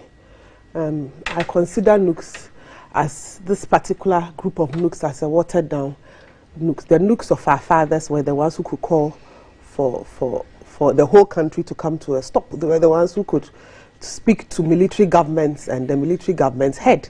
So NUCs is a force to be reckoned with. And so if NUCs are giving their opinions on the budget, they have a right to give it. And they didn't even give an opinion on the taxes. They gave an opinion on the YouStart, the provision to support the young people who come out of school. And that is where they said they are happy with it because it is going to help a lot of them. But to say that they shouldn't talk because they don't pay school fees, NUCs, the NUCs that we know, or the NUCs that my father belonged to, were the NUCs that could call for strike and the whole Ghana stood still. So as for that one day, allow them and let them be free. There are a lot of people are also part of NUCs. TAIN, is it TAIN? They are students. TAIN is part. TESCON is part. So if TAIN members do not agree, they can come out and say they do not agree. Because they are NDC members and they do not agree. They are also allowed to. But you cannot say they can't talk because they don't pay school fees. No, I'm not saying they can't talk. That's exactly the impression that we got. No, they can't come out and be advocating for the imposition of more taxes when we've not seen what the previous taxes have been used for. They can, and they have. No. So ladies, you can't tell them not to. Thank you for sharing a part of your morning with us. As always, I've been doing this with two strong women, as I do every Friday, looking into issues in the newspapers. Ellen Amadeko, NPP Communication Team Member. Ellen, thank you so much. You're welcome. Once again. Aisha Al-Hassan, NDC Communication Team Member, first timer on the table. Thank you for sharing with us. And we'll be handing over to Valerie as she goes to her guys on the ground, and they'll be giving us some updates. Valerie, where are your guys and what are they going to tell us? I'm going back to the Volta region. Kaf is on screen now. He's live. I'm sure he has some updates for us. He's nodding his head. He promised us a brass band. I'm sure that's what's coming up now. And so Kaf is at the Volta Fair, and he's on our screens now. Kaf. Like he's just enjoying the music on his phone.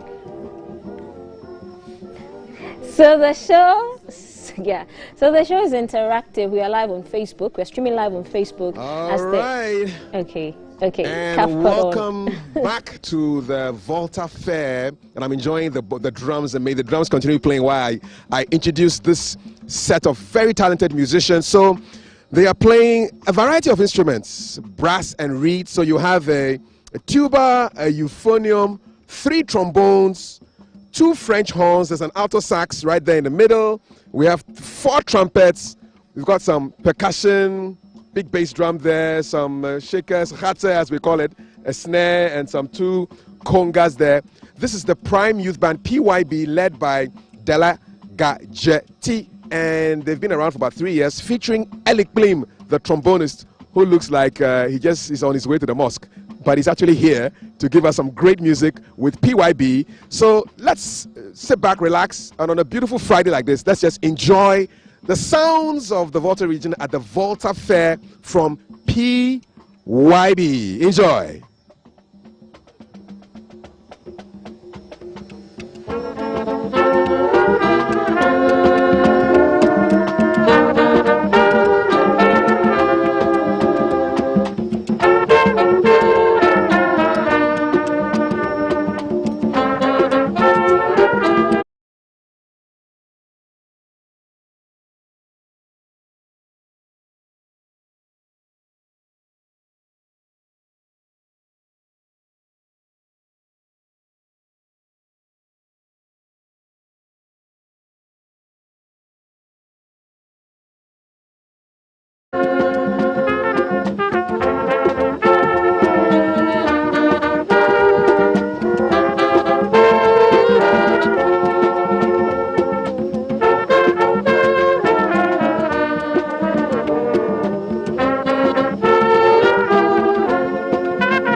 Welcome back. And so that was a soothing piece from the Prime Youth Band all the way from Ho in the Volta region, and then it's happening now at the Volta Fair.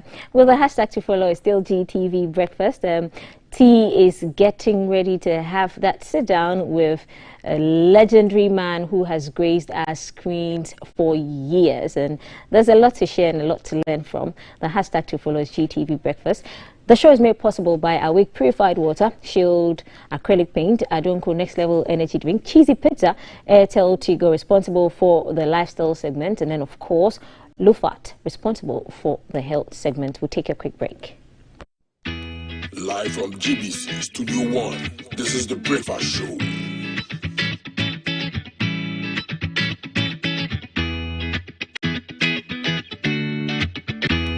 He has a drink filled with malt.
and we are going to get to know a legendary writer, actor, performer. He ruled the Ghanaian television and film industry for years. Many called him Ghana Man or Kofi Abrantie. So Abrantie means gentleman. He is a legendary Ghanaian actor and TV personality, starred in millions of hours of TV content and also on stage. So he does drama, he does theater, and he does film. Very influential in the development of television and drama. Key player in GBC's early TV days, and we will get to know into a bit more detail into those things in a few minutes. So an instrumental person in the 80s and 90s when it came to drama and television, taking up acting in 1980 after seeing a National Film and Television Institute NAFTI newspaper advert inviting potential actors to come forward for training in stage and film acting. And his first film was The Way to Shame, a short 7-minute stage production which was directed by Alex Bannerman as part of his formal assessment in drama production. Been in the industry, knows the highs and lows, the joys and the pains, and today he sits at the table to share his experiences with us. Ladies and gentlemen, David Dontoh. David, good morning and welcome. Fine morning. I'm tempted to call you Uncle David because I've seen you from afar for a very long time. That's right. From the early times at the Art Center. My mom was in the National Dance Ensemble, so I've watched you on stage, I've watched you perform, and it's an honor to sit across from you right now. I'm having shivers inside. I just want to find out, you are GBC, this is where it all started for you, so I'm sure all this brings back a lot of memories. Of course, of course. I remember those times you come to GBC and there's a certain regime. Stand here, don't go here, don't move, don't make noise, and those kind of, culture. Strict. Yeah, very, very strict. There was this Mike Egan show that was interviewing the late George Andrew Wilson.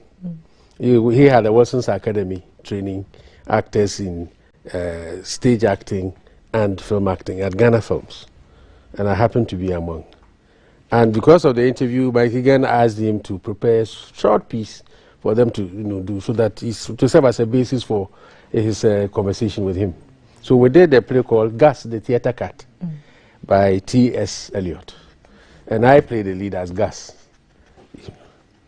Then we came and did that piece, and then those days, when you finish, you go and hide behind the curtain.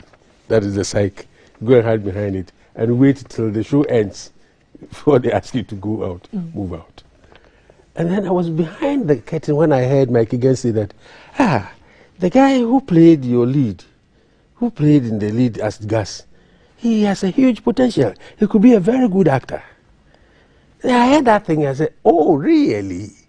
At that time, I had not actually taken it serious, unquote, So when he said that, I said, oh, for somebody like him to make that comment, then it means I stand a good chance of pursuing a career in that And this area. was before NAFTI? Yeah. No, NAFTI, I actually did NAFTI productions. And also, until very recently, even lectured there. NAFTI, as a training school, actually helped me to do my very first film.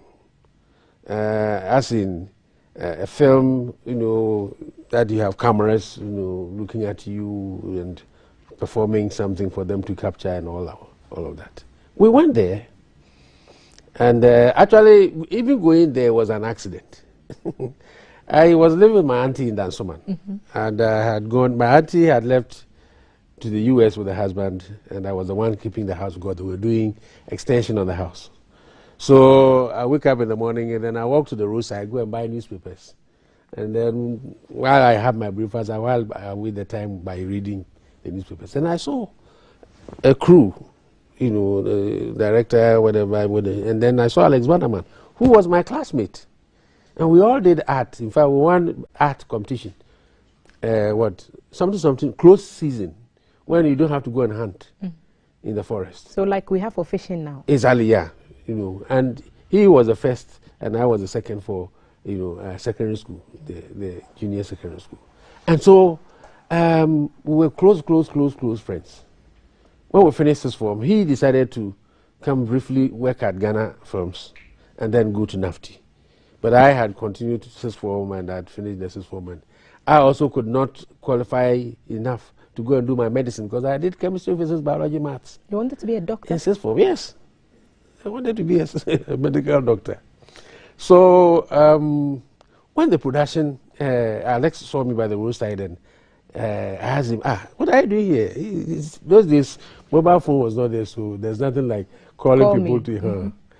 So Alex said, oh, David, we are in big trouble. We are supposed to shoot this. It's actually Sami Adanu, who used to be executive director at the TV3. It was his final year project that, he asked me to act or play in it. But Alex was, I think, on camera and something like that. So he said, the lead actor, didn't come. He's, left us, and he has 3 days to finish shooting. And if he doesn't do it, it is his degree or whatever that is gone. Please help us. Because you, at school, I know that you were doing something with the drama club. You were the people, I stood there, I said, okay, let me try it and see. So I decided to quickly run home, drop the newspapers, change, and then come. Then we went. And those days, NAFTI, right across NAFTI, opposite NAFTI, there's this building that initially was seized, called Kowus Motors, owned that house. Okay. Seized that building and then later was returned after, assets declaration, something. So we went and shot some of the scenes, actually, a lot of the scenes, in that house. And I was supposed to run away and run through the window. And that is actually the summary of the story, The Way to Shame. A man who lived with his wife and was cheating, and he was caught, and he had to run through the window. And that was my very first film I ever made. I had done theater on stage, I had done, variety entertainment and all those things, but proper film, that was the first time I did. So it started quite early for you, because you did this in school. You mentioned back in secondary school, in sixth form and all that. You were doing theater and drama. Yeah. I remember in our dormitory, there was this guy who laughed at me one time, and I got angry because when we came to Form 2, and the juniors came to Form 1, when you come Form 1, they homo you. They take you through all those kind of... And what I did, I squeezed my cheeks in, and my mouth became like a bed. So a guy in the crowd shouted, "Hey, also be a ne papa yunko."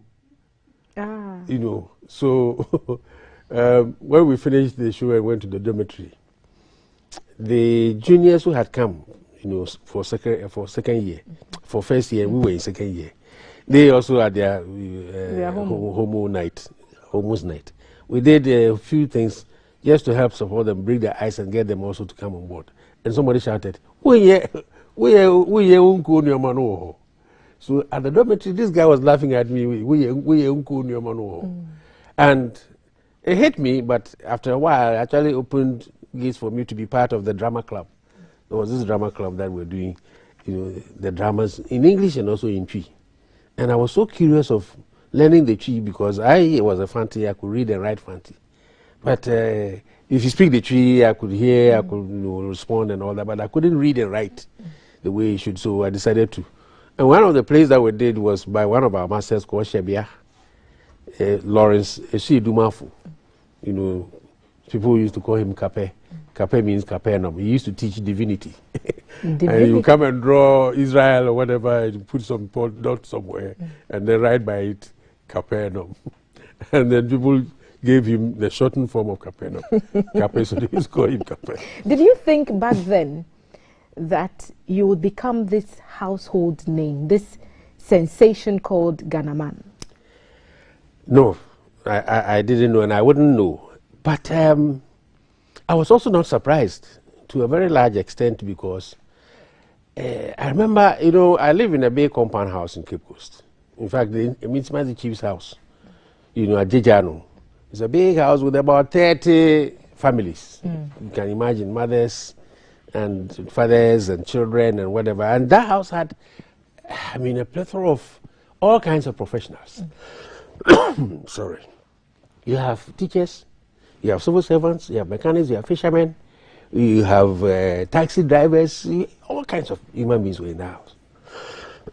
So it became like what I presume would be a blank canvas where you learned to put all kinds of colors. Because if you live in a compound house, you're coming across so many characters. You're coming into contact with people from different walks of life. Exactly. And you're picking things from all these other people, Sure. and it's feeding into your own craft. Certainly. So, and according to my mother, it got to, I made a guitar, my own guitar, at the age of 6. Because I was watching 1106 band. And when I go, that time Ebo Taylor was also a young man who had returned from London. Ebo Taylor has been here. Took him to London School of Music. And his classmate was Fela. So when I meet him and we chat, we used to talk about Fela because he trained Fela in, I think, horns or keyboards or something. Wow. Yes. And I saw him come there, to play guitar with the 1106 band. And I was so thrilled with the guitar. How could somebody have their 10 fingers working at the same time without looking at them? I couldn't imagine how, that thing could happen. So it stoked my curiosity. I decided to make a guitar myself. I got this. We had a metal gallon. And there were carpenters in my house. I went for some flat board wood, put it inside, knocked some this thing on it, put Overton, Marginaton, Middleton, this thing, whatever, Merton, so that I could get all the sound because I will put strings across from one end to the other, so the sounds were different. So your creativity is not just on stage. Apparently, you know how to make guitar. Yes. I actually compose music too. I compose music. Is there something you can't do, Uncle David? I also draw. In fact, I draw, I paint. I am a very interesting artist of a sort. You are an interesting entertainer and performer in general. 80s and 90s, crucial time. What was it like, or what has it been like, watching the transition from your early days in GBC? You talked about the black psych and just the one character standing in front before imposition of images and whatnot. Watching the transition from where we were to where we are now. Are we it? Are we there now? We are getting there, except that whilst we are running in some places, we are walking in other places, and even crawling in other places.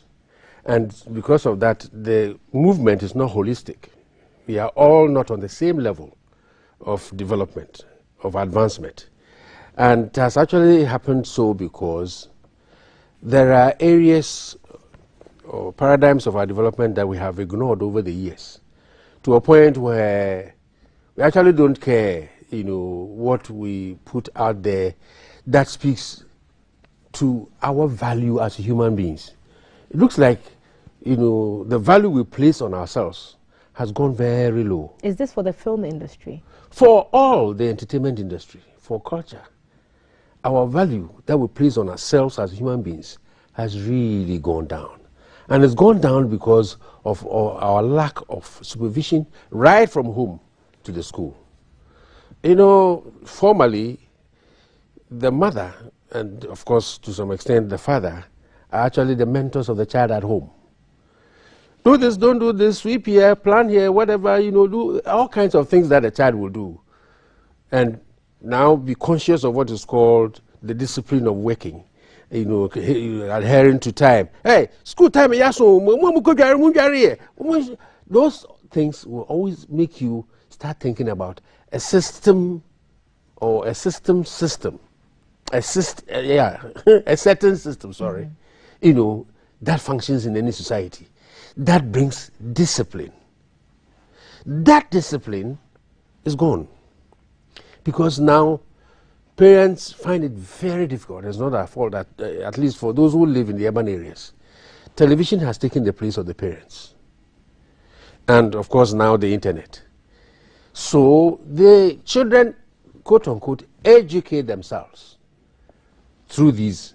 So whatever appears there is what educates the children.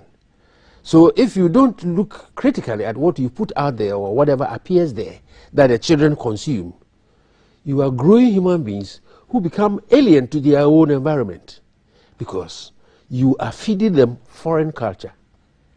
That foreign culture alienates them from their environment. I always say that you're asking the farmers to grow more cassava and corn and all those things. Who will eat the gari? He wants to eat cornflakes. Who these days do you eat apalanchi? You don't. Now because of the nails of the women, they even find it difficult to eat fufu when they go to the choba. These are aspects of our culture that we are missing. That is one. Two, we are not able as a people to create environments that brings us together. Human beings naturally are gregarious. Yeah, like the insect flies who get attracted to the light after the rains. There's a certain inner motivation that brings us together. We have chopped that thing off. So you're concerned about the kind of things we're seeing on our screens certainly these days? Certainly. If you're a parent who thinks about a good future for your child, be very conscious and be very concerned about what your children consume from television and from the internet. You were chairman of the Ghana Film Authority for a while. Is this something that an industry or an organization like that could champion? What did you do in your time? Maybe you can use this opportunity to educate us on what the Film Authority should do and what its mandate is. Fortunately, the Film Authority, because of Act 935, certain areas of acculturation has been taken care of when it comes to film classification. There are films that are being classified because of the level of sex in it, or because of the level of nudity in it, or level of language and all those. Those things that happen in film, they help us to grade what people should watch at what times on television. And that is why shows that you can't show on television before 10 o'clock. So that you weed out those who are underage to watch. I believe it's called the watershed in for example, the UK. There's a watershed hour. That's it. Before which time you can't show certain content. That's but it. After which you are allowed to do so. Exactly. All those things are there. And we classify films based on these criteria. And so it becomes a way of checking those things. But that's for film. Who does it? For the net, for the internet. I don't know whether we have cyber law that takes care of entertainment and whatever we put out there on the internet. Because these days, certain things appear, labeled coming from Ghana that speak volumes of, sorry to say, but rubbish about Ghana. Because people actually don't know the true Ghanaian culture, the true ethic of the Ghanaian. Do you think it's something that's affecting our image in the global film industry? And could that account for why other countries, even within Africa, appear to be more popular? For example, Nollywood is very, very popular. Do you think some of these things account for those challenges? Certainly. Nollywood is that popular because, one, they don't run away from the pigeon. And the Nigerian is speaking, you can easily tell that the Nigerian is speaking. In large part of their movies, they try to live Nigerian. The way of costume, food they eat, the communities they come from, things that happen within their society. That is one. Two, Nigeria has a very dynamic writing and theater culture, such that there's virtual competition. Unlike here, if a writer lives in Ghana, can he live on writing? Because you write a script maybe once or twice in a year. Can you live on that? You can't. Whilst your Nigerian counterpart is writing scripts week in, week out, TV series, film screenplay, event show, what do you call it, script, whatever. All those things. Are you saying those things don't pay in Ghana? Don't pay. They don't pay because of lack of regularity of those entertainment programs. They don't pay because I don't need to be Wole Soyinka for people to get attracted to what I have written. All right? I need to be just an ordinary person who will write a piece of drama that is put out there on television and boom, it hits and becomes the story in town. So what can we do to revive the industry if you believe that it is falling asleep in some areas? Certainly. The industry is dying because you're saying dying. I even said falling asleep in some areas, but you're saying it's dying. Yeah, it's dying. The thing is, when someone or something is ill, and you don't find solution to the illness, it will die. It's a natural phenomenon. There are certain things that we need for them to happen in this space, entertainment space, that are not happening. Okay. We no longer have creative dynamics. We don't have, poetry nights. Now we have spoken word nights, they add poetry to it. We don't have theater. We don't have concert party. We don't have dance. We used to have dance. A band, full band on stage playing, array of music and hit songs for people there dancing. Can you imagine how much stress they lose and how much exercise they bring to their bodies dancing? And 3 hours, 4 hours, they are dancing. Okay? And of course the bands know the kind of music that they will dance to because there is a certain identity. Okay? That identity, we sit in Accra and make a mistake of thinking the whole Ghana is Accra. What is liked in Accra, we suppose that it should be liked everywhere in Ghana. It's not true. You move from Huehue to Accra, you see that you have moved from two different cultures. I mean, you have come into two different cultures. The music they listen to, the dances they do, the fashion there, the language, a whole lot of things are different. Okay? But we as a country have not been able to build those bridges. As we sit here, somebody in, say, Damongo, when was the last time he watched a theater show? You can't even imagine. It's not there. Even concert parties that used to go to village to village to village to cities to perform are no longer there. How do they get entertained? That person is stressed. He lives with the stress from 24/7.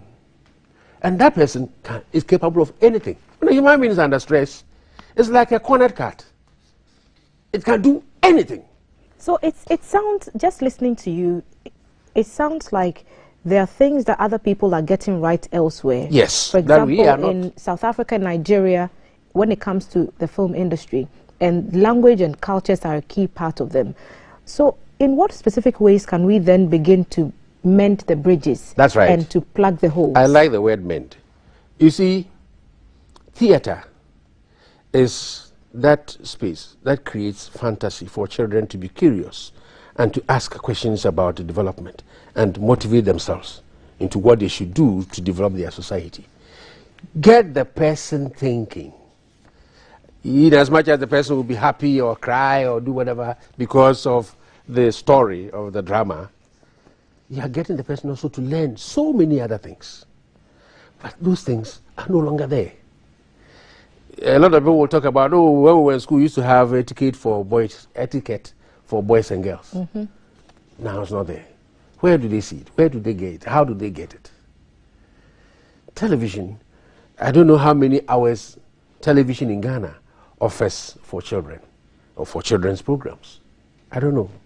The 24 hours that we run television in this country, how many of them do we dedicate to children? And for what days, and for what they do, and for how they do, and a whole lot of things about children. And for it to be Ghanaian content as well is certainly you are living in a particular environment. Because if children are watching cartoons, that's children's content. But what origin? Where is the cartoons coming from? Is it Ghanaian? Is it Korean? Is it American? Is it? That is why one Chris Bwedi is trying to create the animation industry.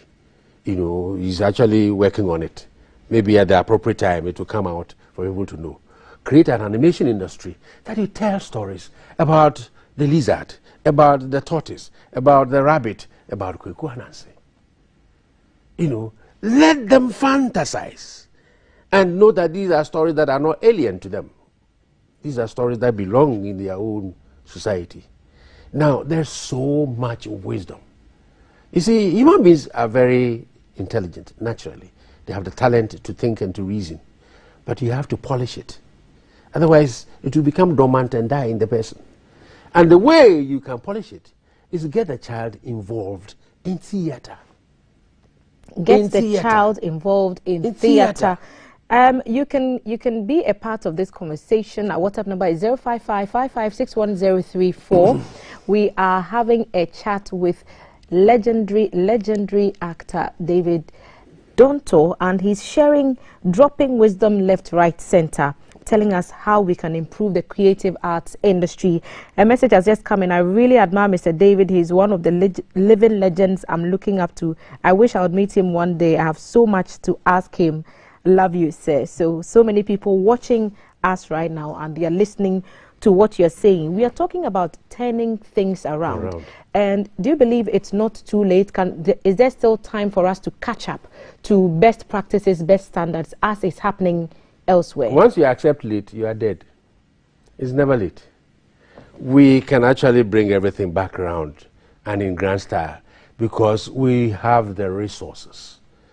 The resources in the people, the resources in the philosophy, the resources in the environment, the resources in the culture. And you believe that getting the children involved, getting them to appreciate the art from that early stage is one of the key areas that we can grow through. It's a key part. The child will grow from it. Growth. You know, it comes to what do you call it? SHS. He joins the drama club. You see, this SHS 2.5 years. Did they start from storytelling in school? No, yeah, the storytelling, it starts from, we used to have by the fireside. Okay. Now, storytelling, everything starts as a story. Everything starts as a story. So you have to get people who are expert storytellers and who know a lot of stories. But you've just said that it doesn't pay. So for those who are looking to make talking about a living exactly out of the craft, because persons like you, David, you've done this for so many years, and you compare yourself to others in the now industry or in the 2021, acting terrain. That's right. We haven't seen you on screens for a while. So we wonder, what have you been up to? We wonder, does it pay? Because you're asking us to be creative. But if it doesn't pay and I can't pay my bills, then I'll gravitate towards something like medical doctor, like you wanted to be before your heart fell in love with something else. That's right. You see, it takes a lot of passion and to some large extent eccentricity to work in this space, in this country at this point in time. Because creativity needs a certain time and space for it to grow, to develop and grow. Okay? Now, that time and space is not there for the Ghanaian artist. And that is what we should put in place. You don't have recreational centers. We don't have theaters. We don't have exhibition centers. We don't have life skill centers. We don't have places where people can go and simply observe people at work fabricating things and get interested in it, especially children, and also now start doing same as they grow. We don't have those spaces. We don't have time, and that's why I came back to the SHS. I know this is a very sensitive area, but the SHS at 3 years, which is actually 2.5, is too short a period to grow a child in her adolescence. Because that is the decade that human beings grow fastest. Physically, mentally, culturally, socially, everything. That's the place they grow fastest. So when you ignore that area and the person crosses 18, 19, 20, 21, you have lost control. You have lost control entirely. He's already formed.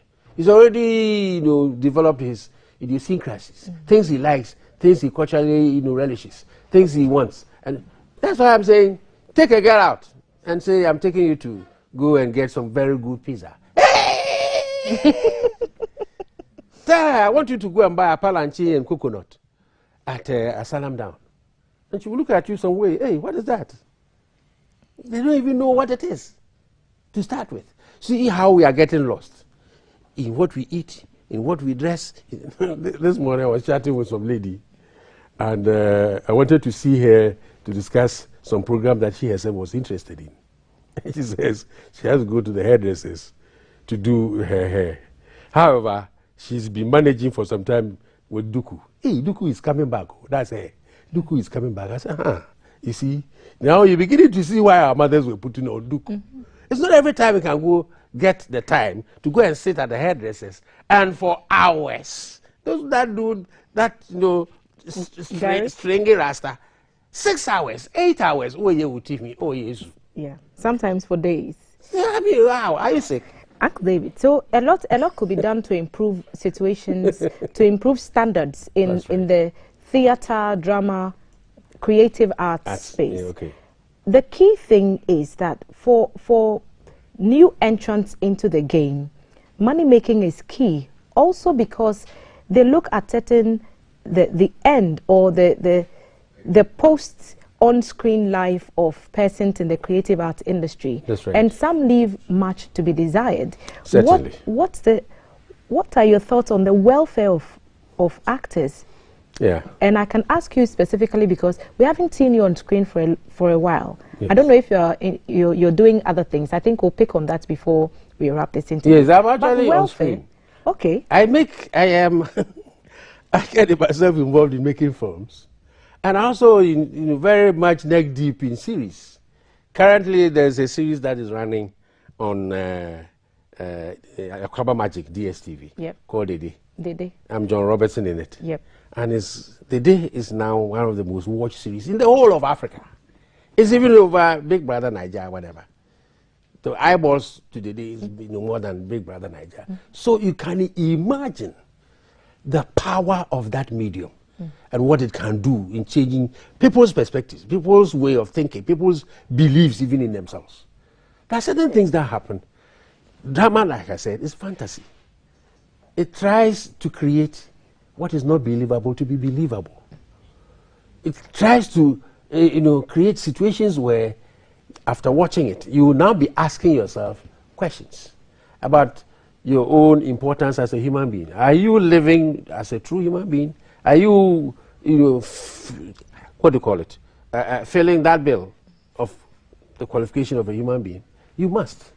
But you see, all that boils down to theater. And there are several forms of theater. Have you realized that puppetry is lost? We call it Koliko. I remember Koliko. I realize that is lost. It's lost. There's a lot we can. If we go back into the creative space, yes, we are not coming back out. I just want to pick up what can we do to improve the welfare of actors or persons in the creative arts space. We hear sad stories about people who have dedicated lives.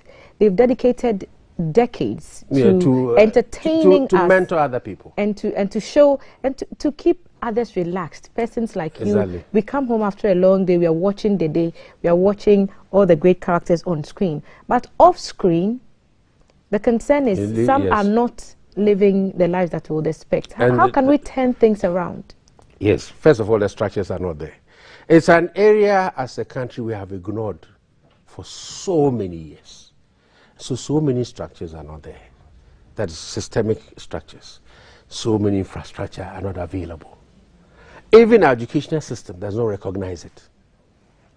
You see, there's a certain holistic way of developing. That's why I started by saying there are aspects of our lives that are way down there where we are crawling.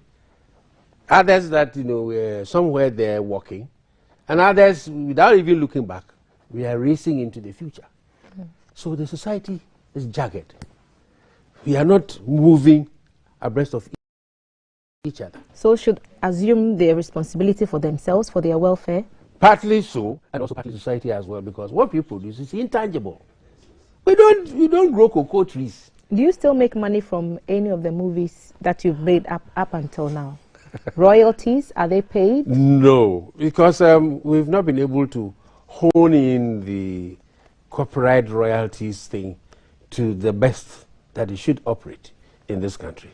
And so people, sign contracts that excludes them in perpetuity, for instance, from the contract they are signing. And you think that should be all those things gradually will be corrected, and that is why NFA, is actually coming. There is a copyright rep on the board, so those are issues that will also come up for discussion in respect of actors earning or performers earning royalties from what they do.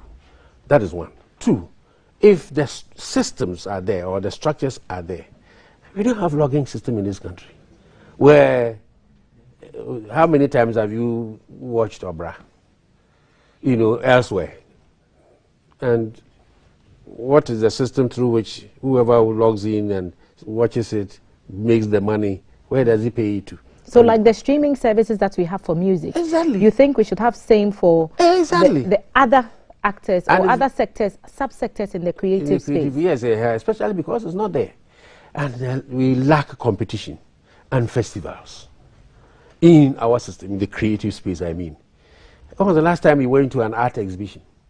To see painting, to see sculpture pieces, to see carvings, to see pastiche, etchings, other things that will tickle your fascination, your imagination. You see it and you get thrilled that, oh, so it could be done. This could be done in Ghana. We are losing ourselves by the day. This is what we call cultural erosion. Cultural erosion. Here's a message. I think Mr. David should be appointed on board the creative art industry. He has a ton of ideas that will help the industry grow. Our culture is dying and it is directly proportional to the dying arts industry. Thank you for sending that across to us. The nation is suffering not because of the character of bad people, but because of the silence of the good ones. Thank God Mr. David is speaking. Thank you for sending that message.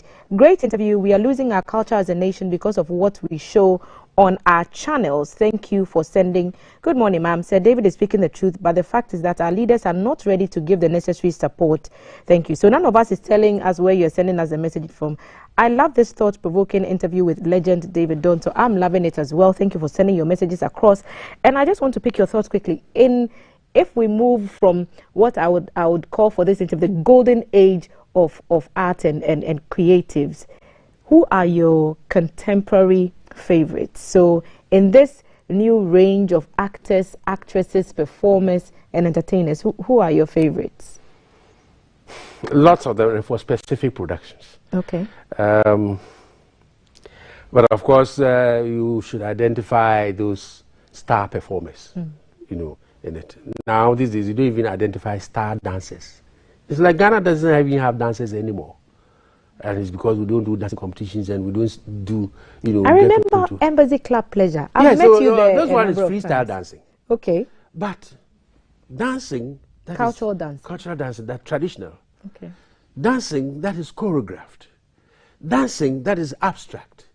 These are things that you learn and becomes part of you and changes your perspectives about creativity. Those things are not there. Okay. Now, I'm still waiting for names. Yeah, I'm mentioning the names. Majid was a very interesting human being.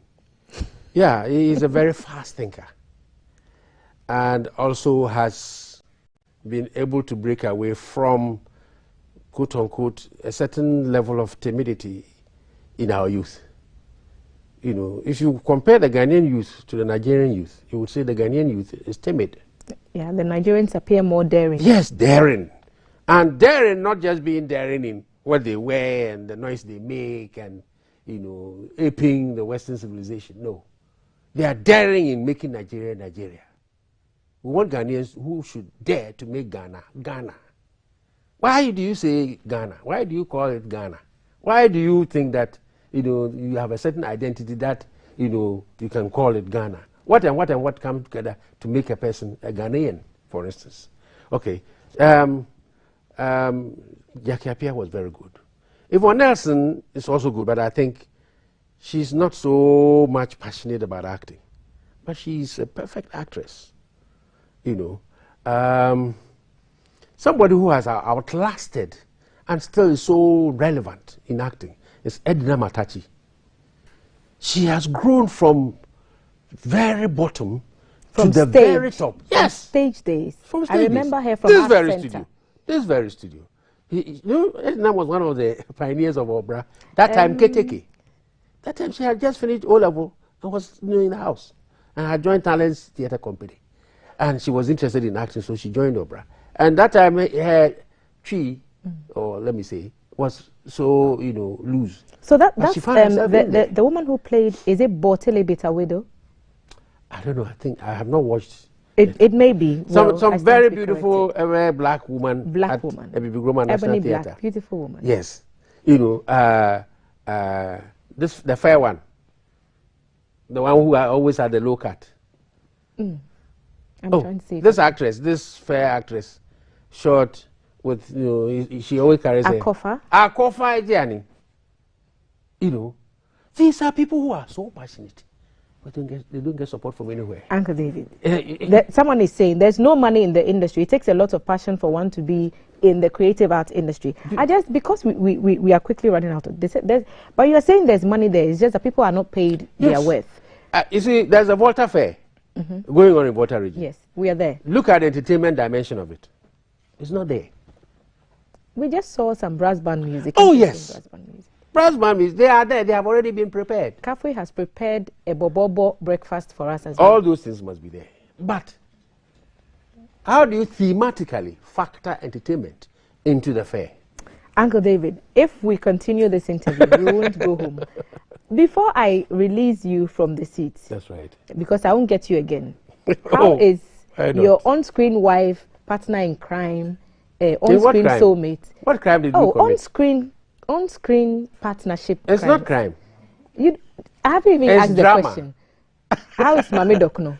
She's fine.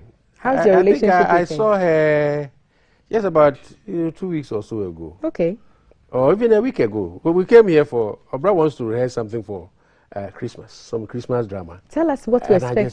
So you've seen Mami Dokno recently. Can you imagine? Christmas is coming. GBC is not preparing anything. Christmas is coming. What should we expect? Like this studio, I was here with Charlie Sam. What? I've forgotten the name. Telecove and other things. Big band set up here. And Joalaka will come and perform. This one will come and perform. This one will come and do poetry. Uncle David. Those things are no longer there. Are we no longer ourselves again? It's not too late. What should we expect from you this Christmas? Watching us. There is something I'm coming up with called Watching Us. Watching us. Yeah. Is it? Are we watching each other? Are we watching ourselves? So this is not a film? No. This is not a stage play? It's a program. Okay. That, you know, samples Ghanaians in all walks of life, in all forms of art. Are we watching ourselves?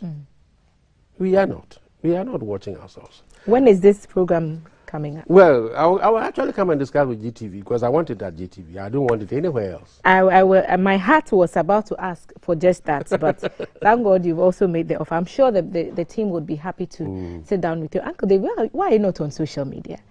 I'm trying to find you. There's a funny page on Facebook called David Dontoh. I don't think that is handled. Yeah, there are thieves all around. There are some people who are actually scammers who have found themselves on the internet using your name. So where are you these days? Because for those who are not following the Keteke series on Akwaba Magic and they don't see you on screen, where are you? Where can they find you? Yeah, people actually know me as an actor. But I'm actually, in fact, professionally a writer. I write poetry, I write plays, I write screenplays, I create television programs and all those things. And it requires a certain time and space. That's what people are not recognizing. And that's why we are clogged at development. We are not giving ourselves that time and space to unwind the spring and allow space for us to look at things from different angles, looking into the future. We are not doing that. So we don't even meet as a people. We don't even meet. COVID, whatever it is and in whatever form, has come to stay. The flu has been there since creation. It's there. We now have to find how to live with it. Because it may not go away entirely, So we have to. You see, and it's all because there used to be culture of silence. But now we have silence of culture. Ghanaians don't see Ghana. Culture. And experience Ghana. Eat Ghana, drive Ghana. You know, there was this slogan that Mrs. Katrina Fiku, former Minister for Tourism, Arts and Culture, fantastic idea. Where did we get it to? It can only get on wheels when entertainers come in. We need to start solid road show of entertainment in this country. You know, so this Volta Fair is happening in Volta region because it's Volta region, whatever. Okay. Invite Voltarians living in all the other regions to come and parade what they have learned that they want to come and bring to develop Volta region. Interesting concept. Indeed, David, you are perfectly right. A nation is nothing without cultural values. That's forcing from Adenta. I just want to read a few of the messages. I think the producers of Akan drama should modify the craft and come back strongly. Why not? And it will bring back programs like By the Fireside, etc. Thank you for sending. Why won't government adopt the movie industry as a means of generating avenue to employ well-talented and educated actors and actresses? That's a question one of you is asking. You didn't say your name. What we watch, hear, or listen to has influence on us. That's Christian from Akonsombo. Mr. David, God bless you for these massive ideas.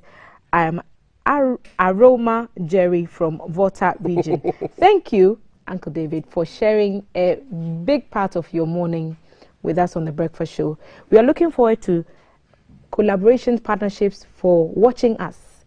Already we'll be launching High Life is Alive Festival. Okay. And we'll be doing it right here in GBC. You heard so that. That one is another one. Then there's the Nana Kwame and Produce Sang Story Festival, which is also coming up that will also be launched here. So gradually we are trying to get back into the system. Activities that bring us together. We are missing that. In person, not virtual. Yeah, life not is real. Thank you. Life is not virtual.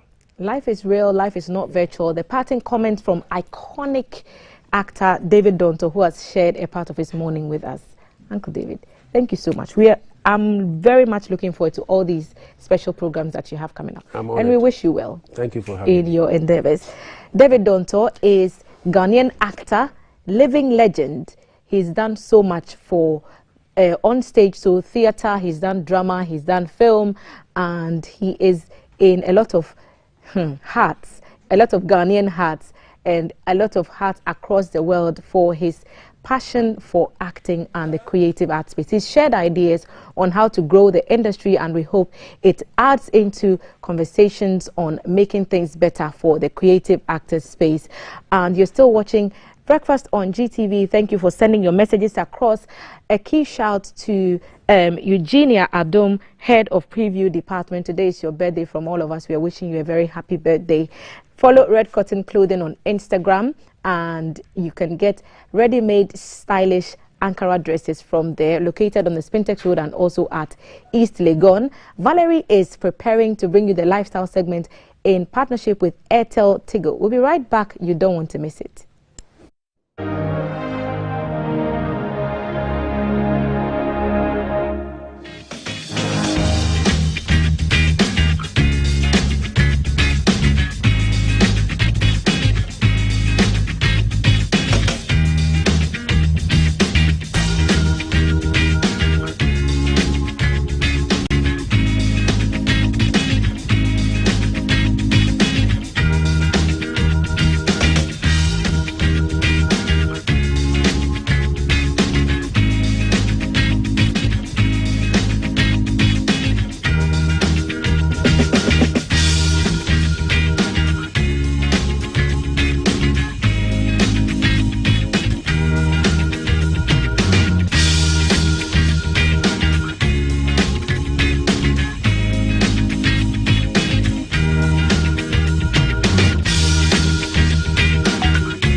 show.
It up with that conversation with David Dontoh. It was amazing. I learned lots of stuff.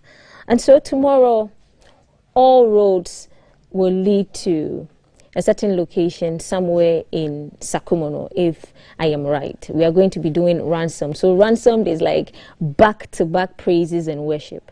I have two people who are going to tell us about Ransomed. Like, this year's edition is the 5th edition. And so if you love praises, if you love worship, if you love to be in the presence of God and like feel the vibe, you get to know the vibe I'm talking about. So this segment is made possible by Airtel Tigo. And so we are going to take a quick break and find out what Airtel Tigo has in store for Ghanaians. And then when we come back, we are going to be talking the 5th edition of Ransomed. Here's a break.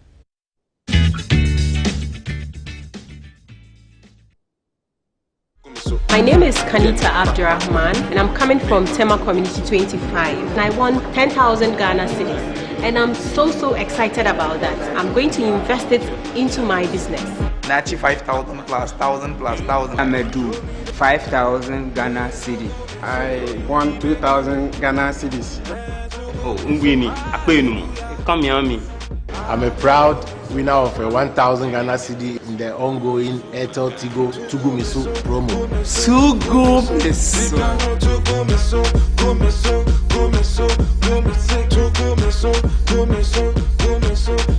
Airtel Tigo. Life is simple.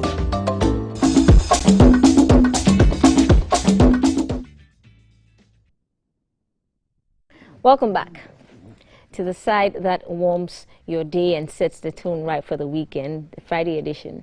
But we are going to be doing some gospel music and talking gospel concerts and everything praise and worship. Welcome. So my guest I'll start with you first.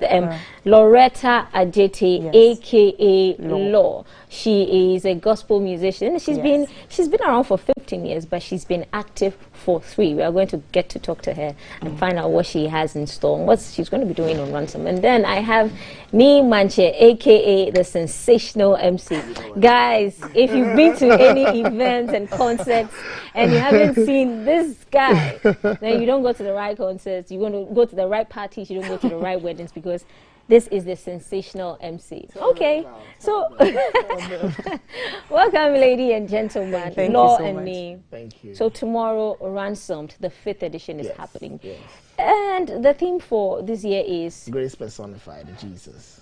Grace personified, Jesus. Yes. Okay, because this is the first time we are going to be talking Ransomed from here. How did it begin?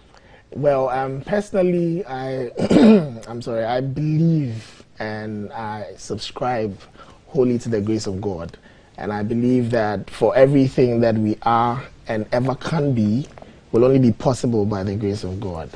I have been born and bred in the Church of Pentecost. I have loved that for all of my life.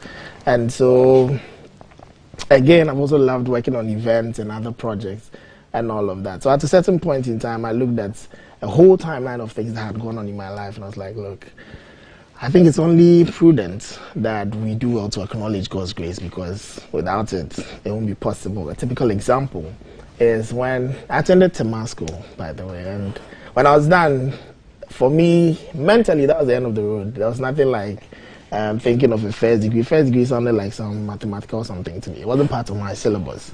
So the next thing was, okay, what can we do? Maybe go to the army and then find a life and all that. But some way, somehow, being able to channel through all of that, finish the first, finish the second, working on the third, and we're still going strong. And now I can call myself the sensational MC. It could only be the grace of God.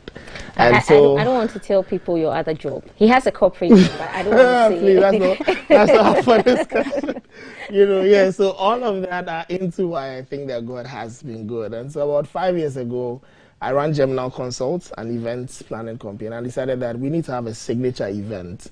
And for me, I decided that if for any year we're not able to run any event at all, it has to be Ransomed to acknowledge the grace of God for everything he has done throughout the year. So that's how it started, and then it was officially labeled 5 years ago. Yes. Ransomed. Yes. Right. And where is it happening?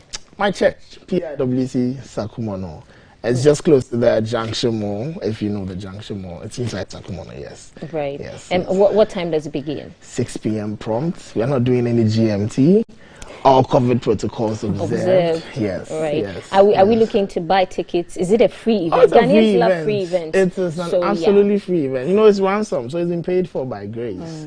And so, yes, absolutely free. We don't take a dime from anyone. Of course, we have people supporting us because these things will cost money to put up, but we don't charge any audience any money to come into. So gates open exactly 6 p.m. and we end at 9. Maybe we might go a little more if we have people like Law coming on to sing. Well, we might. Okay. We might. So assuming gates open at 6 and we enter the venue, who are some of the people? I know Law is going to be there. Yes, who are some of the people going to be on stage ministering to us? So we have Pastor C.C. Beidu, we have Kasimate, we have Christiana Tefa, we have Nana Sase. Nana Sase is a poet. Yes. Okay, so what is he doing in the church? Okay, so I told you that it's an amalgamation of the arts from the onset, okay? And this time we're doing uninterrupted worship. However, the book of David, Psalms, is entirely poetry. Okay. What did he do with it? Worship God, acknowledge that everything he could do was because of God. And so why don't we transpose that onto the stage in the church? And that's equally worship, by the way. Love it too. Yes, so that is what Nanasas is doing there. Okay, right. And Law is on there. Yes, Law is on there. Yes, I think I have practically mentioned. Then there's Sheila Brown as well, who is also on stage. And then the uniqueness of this is that we do it, like you already said, back to back. Regularly we have shows, we have an MC next on stage. We're trying to find a way not to break the flow when you're running worship. You go for a praise concert, for example, then we'll jam on, then they'll be like, okay. Yes, then they'll just break like, the flow. That kind of thing. Here there's no like the lights have gone off. So it's back to back. When it begins at 6, we don't stop dancing and singing till it's 9. Okay, so Law, let me come to you as an artist. You've been active officially for 3 years, and so your ministry is LOR. Yes. So that's your stage name, Law, and you sing gospel. Yes. Okay. Do you have an EP? Do you have a single? Have you released any songs? Singles, or because it's gospel, you're playing live in the church? Not just live in the church. I mean, I do sing at church, leading worship, elsewhere as well, but I do have a few singles, about 3 of them. Only You, we have Yesu, and then Grateful as well. But I do a lot of covers of hymns a lot. Oh, and I'm sure people out there, those who have been watching, they know you you don't for watch that. already. Please, you have to. Let me see if I can remember a hymn so that I put you on the spot. I like doing that, but I'm not going to do that because I like you. So I'm gonna give you the leeway, and sure. let's have a feel of your voice. Okay, anything, whether it's your song or a hymn cover. Okay, since we are doing Ransomed, we can talk about the grace. The grace. That's right. So Jesus Christ has been sent to redeem us, to ransom us, you know, from everything that is just negative, that is wrong. Right. So there is a Redeemer, Jesus, God's own Son, and precious Lamb of God, Messiah, Holy One. So we say thank you, oh our Father, for giving us your Son and leaving your Spirit till your work on earth is done. Amen. Valerie, I'm blushing. Amen, amen. Who is blessed? I was going to go into the church right now. Right. It's a free event, but is it just for members of PIWC Sakumono branch, or everybody is invited? This is for everybody. I mean, regardless of whether you're Christian or not, whoever you are, if you're just walking on the streets and you hear the music and you think that you want to come in, it's for everybody. Just make sure you have your nose mask on and that's it. But it's open for everybody, which is actually why we are on here, trying to let people know that we want them to come and join hands with us and make this happen. That really is the case. Right. So who are you, apart from yourself, which other artist or musician who's going to perform or minister are you looking forward to? Which one? I know you have a favorite. You have a favorite. Yeah, we all know everybody has favorites. Pastor Thesis is my favorite. Minister Sheila Brown, Nanasa, like all of them. You don't want to be partial. Me, how about you? Well, because they're my favorites, that's why I put all of them on my bill. You know. You don't want to be partial. No. The point is that everyone comes to this with a certain uniqueness in crafts. And so that's why we decided to bring them all together and make. So we have like so you have everything. Yes. So somebody who's being naughty because today is Friday and the person says he likes being naughty on Fridays because he was born on Friday is asking if you're going to have a performance of What Shall I Say? Oh my days. Well, I think that's the official Christmas song. Well, like we've already said, we're not doing a performance this year. It's just free flow worship. Uninterrupted. So we shouldn't get. No, even when we're going to close, nobody will say Koichi Kakra. None of that's going on. But Lord, do you know that song, the original version? Yes, I do. Can you let us have the original version? The way I emphasize on the original is really interesting. Because so quick one before we wrap up. Okay. What shall I say? Original version, guys. Oh, really? Unto the Lord, all I have to say is thank you, Lord. What shall I say unto the Lord? All I have to say is thank you, Lord. Yeah. Original version. Thank you.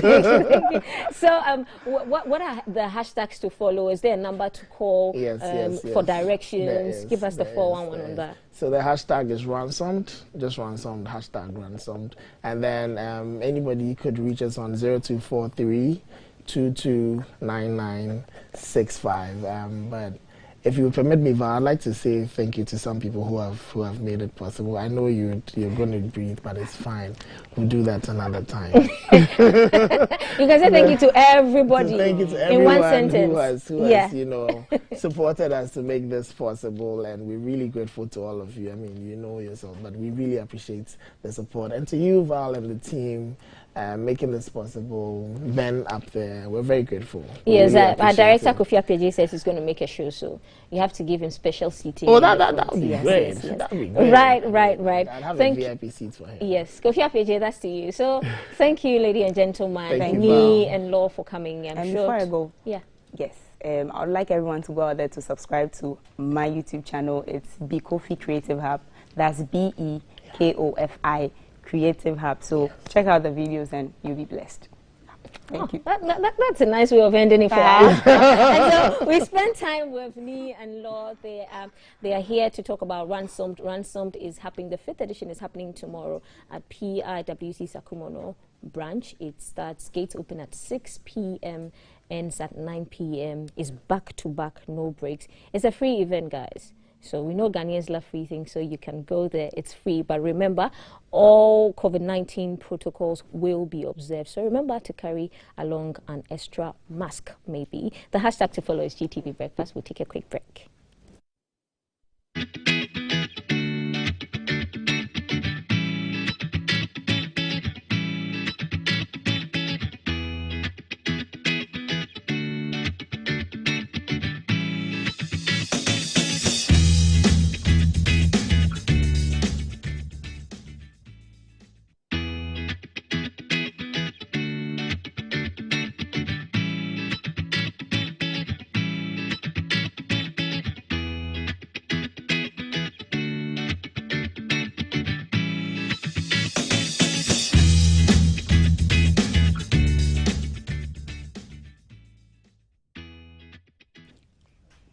Righties, and so we are back and we're about to end the show. Tell us, how was your Friday? How has it been? Did you enjoy our show? What did you not like? What do you want us to improve on? You can send us your comments. I know what I liked. I loved especially the conversation with David Dontoh. Was amazing. T, welcome. Same.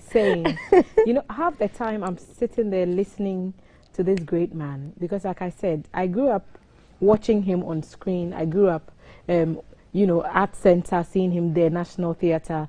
My mom is also a performer. I grow, also trying. Yeah. And so we've seen him in all these places, and then to sit across from him, a true honor. And the stuff he had to say, look, listen. About the creative arts, listen. You engage with the players on a more regular basis, and you know firsthand what the challenges in the industry are.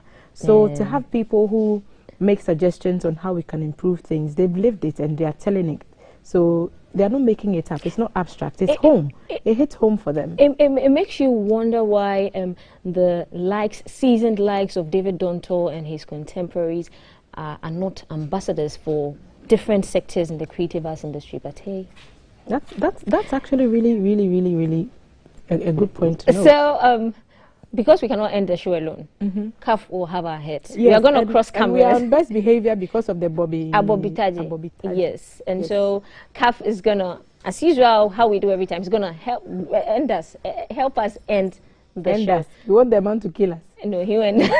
But he can kill us with Bobobo. And so, yes, CAF, thank you for joining us. What's happening? That you are surrounded by people. Yes, Did you take your naughtiness to vote? I'm about to do a small Agbaja performance. But before that, I'll play some golf. My makeup was done by Rita Couture from GCB. She just took some fluff off my face. And I have here Mr. Francis Nyanku, who is the regional manager for GCB, one of the sponsors. We're going to play some small golf, and I'll ask him one question. So please, hit one hole. Please, you score, because I also have to hit. All right. Oh, okay. So now I'll go. All right. And I'll even just use one hand. Okay. All right. So briefly, why is GCB on board? Well, I mean, your largest indigenous bank. I mean, GCB is our mandate to support local industries in Ghana. Okay. And we are taking advantage of the Volta Fair, the 5th edition of the Volta Fair, We encourage other coordinating councils to replicate the success of this fair to allow us as a bank to live up to our mandate of helping Ghanaians. Thank you so much. And from the host stadium, I'm going to perform with my people, PYB, as we end the show. So Thelma and Valerie, start dancing right now. We're going to play Agbaye, and I'm on the hatchet. So let's go.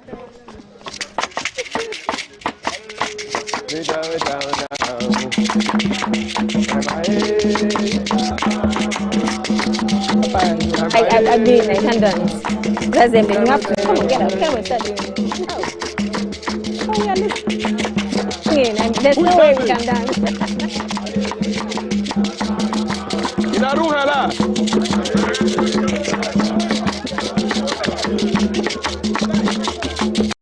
Who is dancing?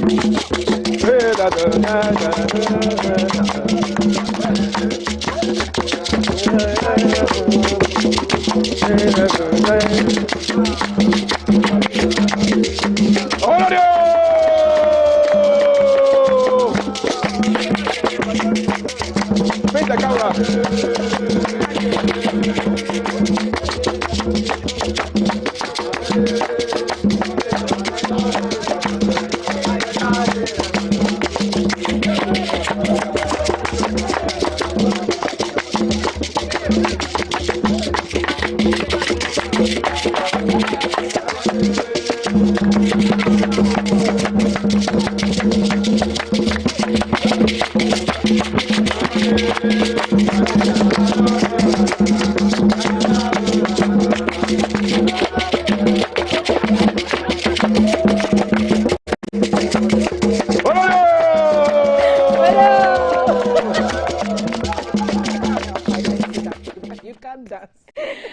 Okay, so I mean, you've been watching the show from day one, and you know that all three of us cannot dance to save our lives. So No. just take us as we I are. dance like a white girl. Yeah, so just take us as we are.